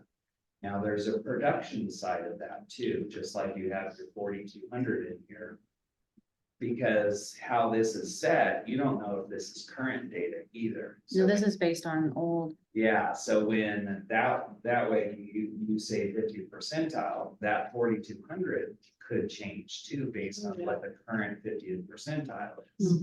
So it balances itself out, meaning sometimes the RVU or and these are RVUs versus work RVU, yeah, versus worked RVUs, which is a whole different discussion. But sometimes that RVU goes up, but the total value, the 4,200 goes down, based on the market, but it's all 50th percentile. And usually what you do is when you have a contract with physicians to actually pull that MGMA data, and that gets attached to, because you have to show where you got that number from a fair market value assessment. So, and there's companies that do all this stuff like that. But that's how I've done it, for years. And sometimes, like, let's say you have to go and get, say, we do cards, and you can only get one heart surgeon. It's the only doctor. You may have to go beyond 60th percentile. So if you go beyond 60th percentile, that's when you pull an outside company to do a real deep dive on the fair market value. Because the farther you get off of fair market, the more exposure you have from, CMS kickbacks and all of that stuff. So there's those parameters too. Okay, so with regards to the RVUs or WRVU, whichever, I'll be interested to know how those look as compared to what our expectation has been, because if that number is higher, but we're still trying to promote lifestyle, that may not be something that we want. Usually 50th percentile is, because remember, it's a survey tool. And not always, because some people put in data on RVUs, but yet they don't put data on how many RVUs. So the data doesn't necessarily correlate, but as this survey sample, it gives you what the medium is, which is when you spin it to 50th percentile. So it kind of balances itself out. That you can do it. Now, that's your 50th percentile. But like we have on our clinic, where it's 2 patients per hour, which is kind of the step. We can calculate that in a work RVU and then back into that number, and you can adjust that too. But at least it's a guidepost that you're starting with. Then you can wiggle based on operations or applications per hour that you choose to. But it's a good guide. I have a question. So if like we're recruiting a DO, we Yeah. need more DOs, and we recruit at fair market value today. Yep. Would our current DOs, would their salary be bumped up to that? Yeah. That's what I thought. Yeah, you have to keep Huge budget. you have to keep everything. Keep it fresh. Keep it fresh, Yeah. because if not, Mhm. you may have, and you may not know this, you may have the current doctors looking for other jobs if the market. Sure. But if you Sure. bench things off of now, over the years of doing it, some years, let's take GI services. Some years, CMS will reduce, because all of this is based off of CMS weight, the weight on it. When it was in 2016, CMS took the weight of colonoscopies down when they lowered that rate almost 20%. So the weight, so there's a dollar amount, but there's the weight of each code, they actually dropped it. Interesting. And so every year CMS will re-weight things. Yeah. So even though the dollar's the same and your production's the same, things may be less or things Yeah. may be more. Depending on quality and what they're focusing depending on. what they're Yeah. focusing. Mhm. So that's why it kind of balances itself out, but at least it's a guidepost that you have to determine really how the market is moving on compensation. Because if you're behind the market, you will have docs not landing, If you're ahead of the market, you may get not the right docs. Not the ones that want to stay. Yeah, that's what I'm saying Right. here, so. Okay. So we'd like to rewrite this and present to the board with a little bit, with an understanding that this guidepost is used more as the salary. And then I took out a couple things that hinder. We talked about the speed to deliver, the speed to contract. So, there's a thing in here that says that we will present each offer letter to the board. Well, that happens every month. Sometimes you have to put an offer letter out right away. Yeah. So I'd like some flexibility of being able to put an offer letter under the confines of this structure to put it out quickly without having to have board approval. Once again, falling under the guidelines of this guidepost, and then we'll define it more. And then, that's pretty much it on the hiring and compensation and offer letters. You know, just trying to be a little bit more flexible in how quickly the offer gets to the table, so that we're not getting. Today, you're just looking for authorization to move forward with making some changes. We would like to make some changes to this and present them to you for approval. Yeah, back as a draft. Mhm. and then Do we have a problem right now? Well, There's no real, it's not really defined, I mean, it's defined, you get X amount per. Yeah, I would say that we are probably, no, let me answer your question. There doesn't seem to be anybody balking at the rate that we're offering. But how did we get to that rate? That's what I'm saying, is we don't even know. yeah, We don't know if it's ebbing and flowing, it's this rate. Now, are we behind the curve or are we ahead of the curve? Is that a good thing or a bad thing? And the other thing that goes along with this is not 3-year contracts, it's 1-year contract, meet and confer. Or 3-year contract, but a guarantee to meet and confer year over year. To talk about this ebb and flow that's happening in the industry. So no, to answer your question, no, we're not really having a problem on our salary base. They do look at the 5,400 expectation kind of funny, so I don't know if we haven't seen MGMA data. yeah. So I don't know if they look at that like, well, 5,400, then what? You know, work RVU is what we have. And then the other thing is, we're actively recruiting, so we have recruits coming, so that means we're gonna start laying down contracts. And every time, and I've done this for years, you have to have where you're pulling your data from. I mean, To show it off. they're very smart. Their data is how they think. They're pulling all that stuff. So when you lay an offer down, you have to make sure that you can say the data is, this is our philosophy, this Sure. is how we do it. You mean just sitting around, say, we just had a cup of coffee and talked about it? Yeah. Yeah, I gotta give them. No, there was There some, I don't remember exactly, Rich, I don't know if you or Ken do, but there was something provided to us at the time at which this was, the number was approved. I think the RVUs were always just based on traditional numbers here. But the salaried amount was an amount that was brought to us with some supporting data. I don't remember where it was. So, Yes. Yeah, I think- Our- I our think problem- it's a Good idea. I do too. go ahead, Our, Rich. our past problems related to giving too much leeway for the CEO, and then we got into a comparison situation between the docs knowing what each other had made, and that was a real problem. Yeah, I understand that Yeah. history. There is some favoritism or something. I don't know what was going on there, but Doc's doing the exact same Well, thing. certain Considerably more. docs, you may classify a doc as family practice, but certain docs would only do certain things. And some of the family practice docs were doing emergency department shifts.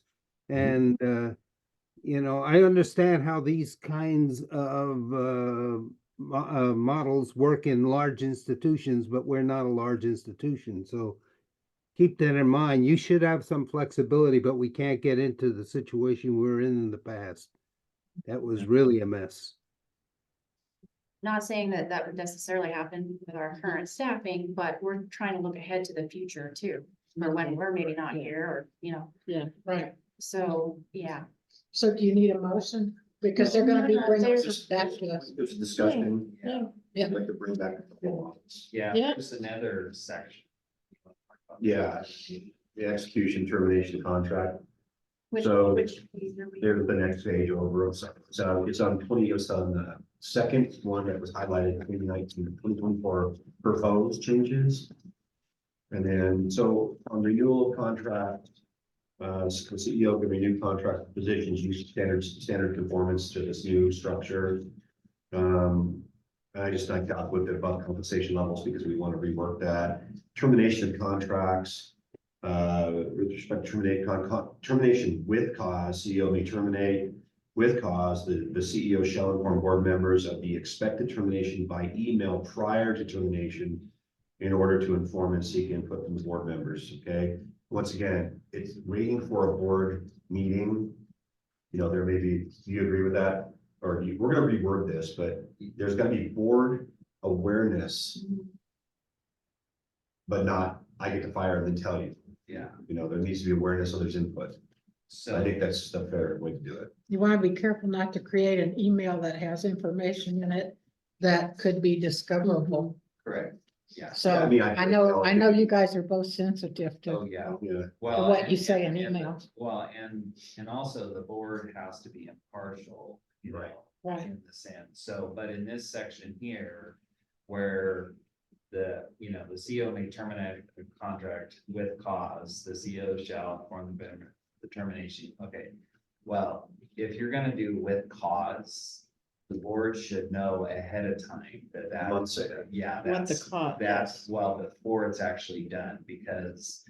And in both, because it's such a small community, is that if we're going down that road, that needs to be a discussion in closed session. This is what's going on, Sure. all of that stuff, so that when the actual action is done, the board has already weighed in, like pushing on the CEO. Did you do this? Did you do this? Did you do this? Agreed, this was again a reaction. Yeah, To a so, but situation. after the fact. Like physicians have enough horsepower to go after. You know, so having this after the fact. I believe it should be, this section should be rewritten, so it's, the board is aware of what's happening. Yeah. And maybe if we're concerned about it by email, maybe don't even put in here it's by email, because you can always make a phone call. Yeah, it's awareness, what's happening, getting input from the board prior to any action being taken. Which I think is just the smart thing to do anyway, it's just common sense. Agreed. Okay, so we'll, if you don't mind, this is not action, we're Brady and I are gonna go work on this. And bring you back, and then we can discuss in more detail about policy changes. But we want to take a shot at updating it a little bit. Okay, Rich, I think our treasurer should be involved since we're talking about compensation. Yeah. Okay, Thank you. okay. That's And I all. think, I think you should abstain as well. I do too. I will abstain for our next one. Okay, for anything that's a decision. Yes. Okay. All right, so next up, number 16, Plymouth LAFCO. Board will review for approval membership of the local agency formation commission serving Plymouth County. And This was brought to my desk, we're apparently not a part of LAFCO. And I want to bring the board to ask the question, and Sherry, this can really chime in here. Why aren't we and should we be part of LAFCO? The special districts have over probably the last 15 years, especially Alkanon looked at this. And as a matter of fact, formed a special districts association in Plymouth County with the idea that that would be kind of where they could all sit down and talk about it. And it seems like, first off, the faces change at the table, so there's not a lot of continuity. But there always came down to two things that seemed to kill it. One was, how much is it gonna cost that special district to belong? Because you do have to pay a share. And I think there's a table I looked at here that is the most current one they're showing. The different special districts. And then you had enterprise districts that are making money, like we are, or for instance, CPUD. As far as the utility side would be enterprise district. But then you have the non-enterprise districts who also want representation, but they don't have income. So consequently, you see sort of a disparity on there, and that's where people would start arguing back and forth about that. Then the other big thing was, okay, if everybody voted yes, and it takes a majority of the special districts to vote. Only two members are active members on LAFCO. So the next question was, how do you select those two members in a county with special districts as widespread as our county is? And that's again, when we were looking at the Special Districts Association thinking, okay, well, you guys can all come around the table and you get to know each other, and then you make your recommendation to LAFCO for the appointment. you know. And that sounded like that would make really good sense, except we had a bunch of special districts that would not join the association. So they were not participating at the table in the first place. And as you know, from dealing with special districts, they can be pretty independent. And they're really looking at, you know, what's to protect their interests, which is what they're supposed to do. So that's where it always broke down. But I think that LAFCO's main function is to look at special districts. You know, they do municipal service reviews, they work on the sphere of influences, they look at any consolidations or increase in territories or decrease, annexations or de-annexations sometimes. And the whole, I mean, their whole purpose is really to control special districts. And yet we've never had, I've been on LAFCO, was for like 14 years, never really had that representation there. Funny thing is, they have a representation of a public member. No problem with that. Seems like, you know, they always come up with a public member and an alternate. But the special districts could never get their acts together to come up with where they were enough of them in agreement. Now, over the fullness of time, I think they're starting to see that the state passes laws and things happen that impact special districts, that if they were a part of LAFCO and had, you know, more say with LAFCO going to the state and so on and so forth, that might give them more credibility too. But the question always came down to what's the fair amount to charge a district? And how do we come up with our 2 representatives and an alternate? And LAFCO itself is made up of representatives from the county, 2 representatives and an alternate, and from the cities, but we only have 1 city. So that means we got 2 representatives from Portola and their alternate. So it's kind of, to me, it's always been really lopsided because nobody was really sitting there that represented the special districts other than the supervisors who always had, I've always felt like we had a certain responsibility to the special districts in our area. So, you know, it's Yeah, kind of, so it's really it's- tough. I personally would like to see the special districts join. But I would like to see a resolution of these problems before they take a vote. And this is looking like they're wanting to vote now. That's You what know, it is. And so, but it really doesn't clearly say anything. It doesn't bring any benefit, doesn't bring any better advocacy, doesn't bring the things, I'm just looking at the future, I'm sort of casting to the Right, future and right. saying, okay. What are the things that are going to be affecting just special districts? Right. Where are the annexation points gonna be, what are they looking like? You know, I'm just trying to forecast Mhm. out. And I just don't feel like we've got any control over any of that. You don't, and that's the sad part. And I don't see that changing under the way it's structured. Well, I don't right want to now. spend money for So, something that's not Yeah. gonna add a benefit. Yeah, to the a direct organization, benefit. A direct benefit now or in the future. Things might change more in Right. the future. And but I wanna- LAFCOs are being given a little bit more power Yeah. every few years. So there may come a point in the future where for self-preservation, to get them off your back, you need to be at the table. Yeah. But right now, for the amount of money that they're showing, when we have good uses for that money. Yeah. I It's can't based on old really numbers too. recommend it. Yeah. 2021. That's a great, that's a really great explanation because, you know, I'm just now dipping my toe into this special district LAFCO space. And I'm trying to figure it out, scratching my head. Well, and We put out enough, we put out, just so you know, we did this at the board where we talked about our associations. Like 6-7 months ago, or no, before budget, that's right, before budget. About our associations and those that we want to stay with that add benefit and those that don't add benefit, and I think we chopped a couple. I remember you did. And this has been brought into me, so maybe we can rediscuss it during budget period, because we're gonna do that again this year. We're gonna go through our associations, saying, okay, which ones do we want to continue to contribute money to, bringing value?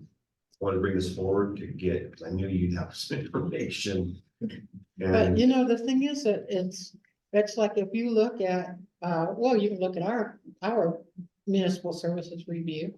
or our sphere of influence. They're both on the website. Yep. CPUD's is also, which I was looking at the other day. So those are the two things that LAFCO does, and they don't do them real often. In other words, it's a rotation because it's a matter of funding. Okay. So it might be 4 or 5 years before you get, but they get back around to a certain area to look at it again. But once it's done, my observation, like I say, in many years, is it's just, the agency puts it on a shelf. And this is our municipal service review. And for years, everything that was in there was what the district sent to LAFCO. Yeah. It wasn't something LAFCO came and figured out and wrote up. It was, Just you sits on know, the shelf. yeah. Right. Okay, So for so me, I it guess was looking for the nice. board is, should we table this? Yeah, I just need direction because this was presented to me from LAFCO. And, Sherry, how, if the special districts aren't currently paying into Plymouth APCO, Right, where are their operating costs coming from? Plymouth County The county. and Portola.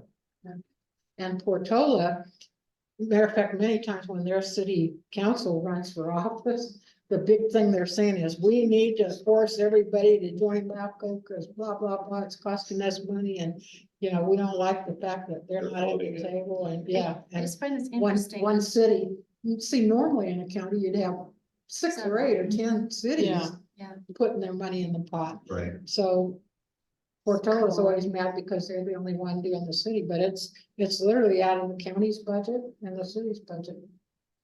Yeah, well, this is.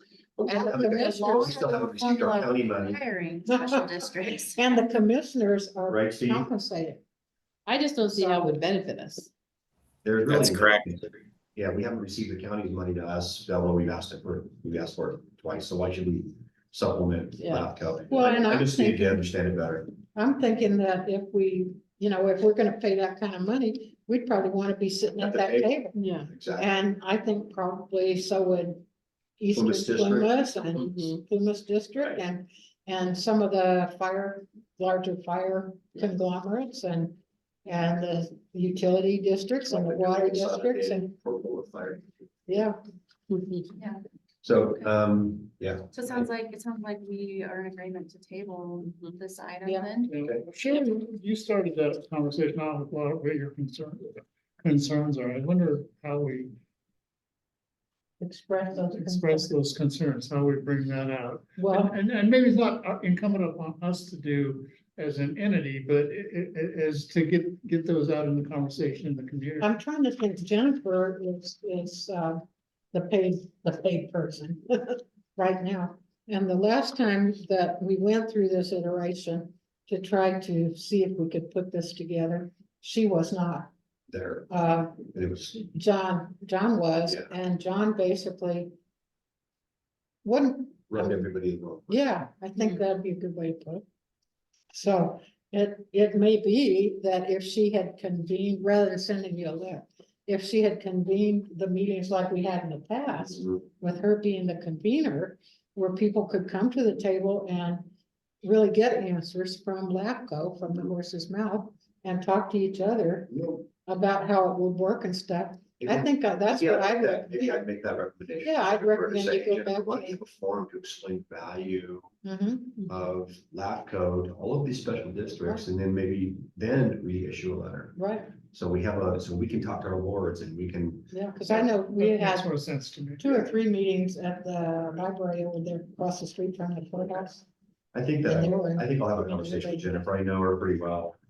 She's really She's smart, great. really sharp, and like I say, she was not involved in the previously aborted efforts.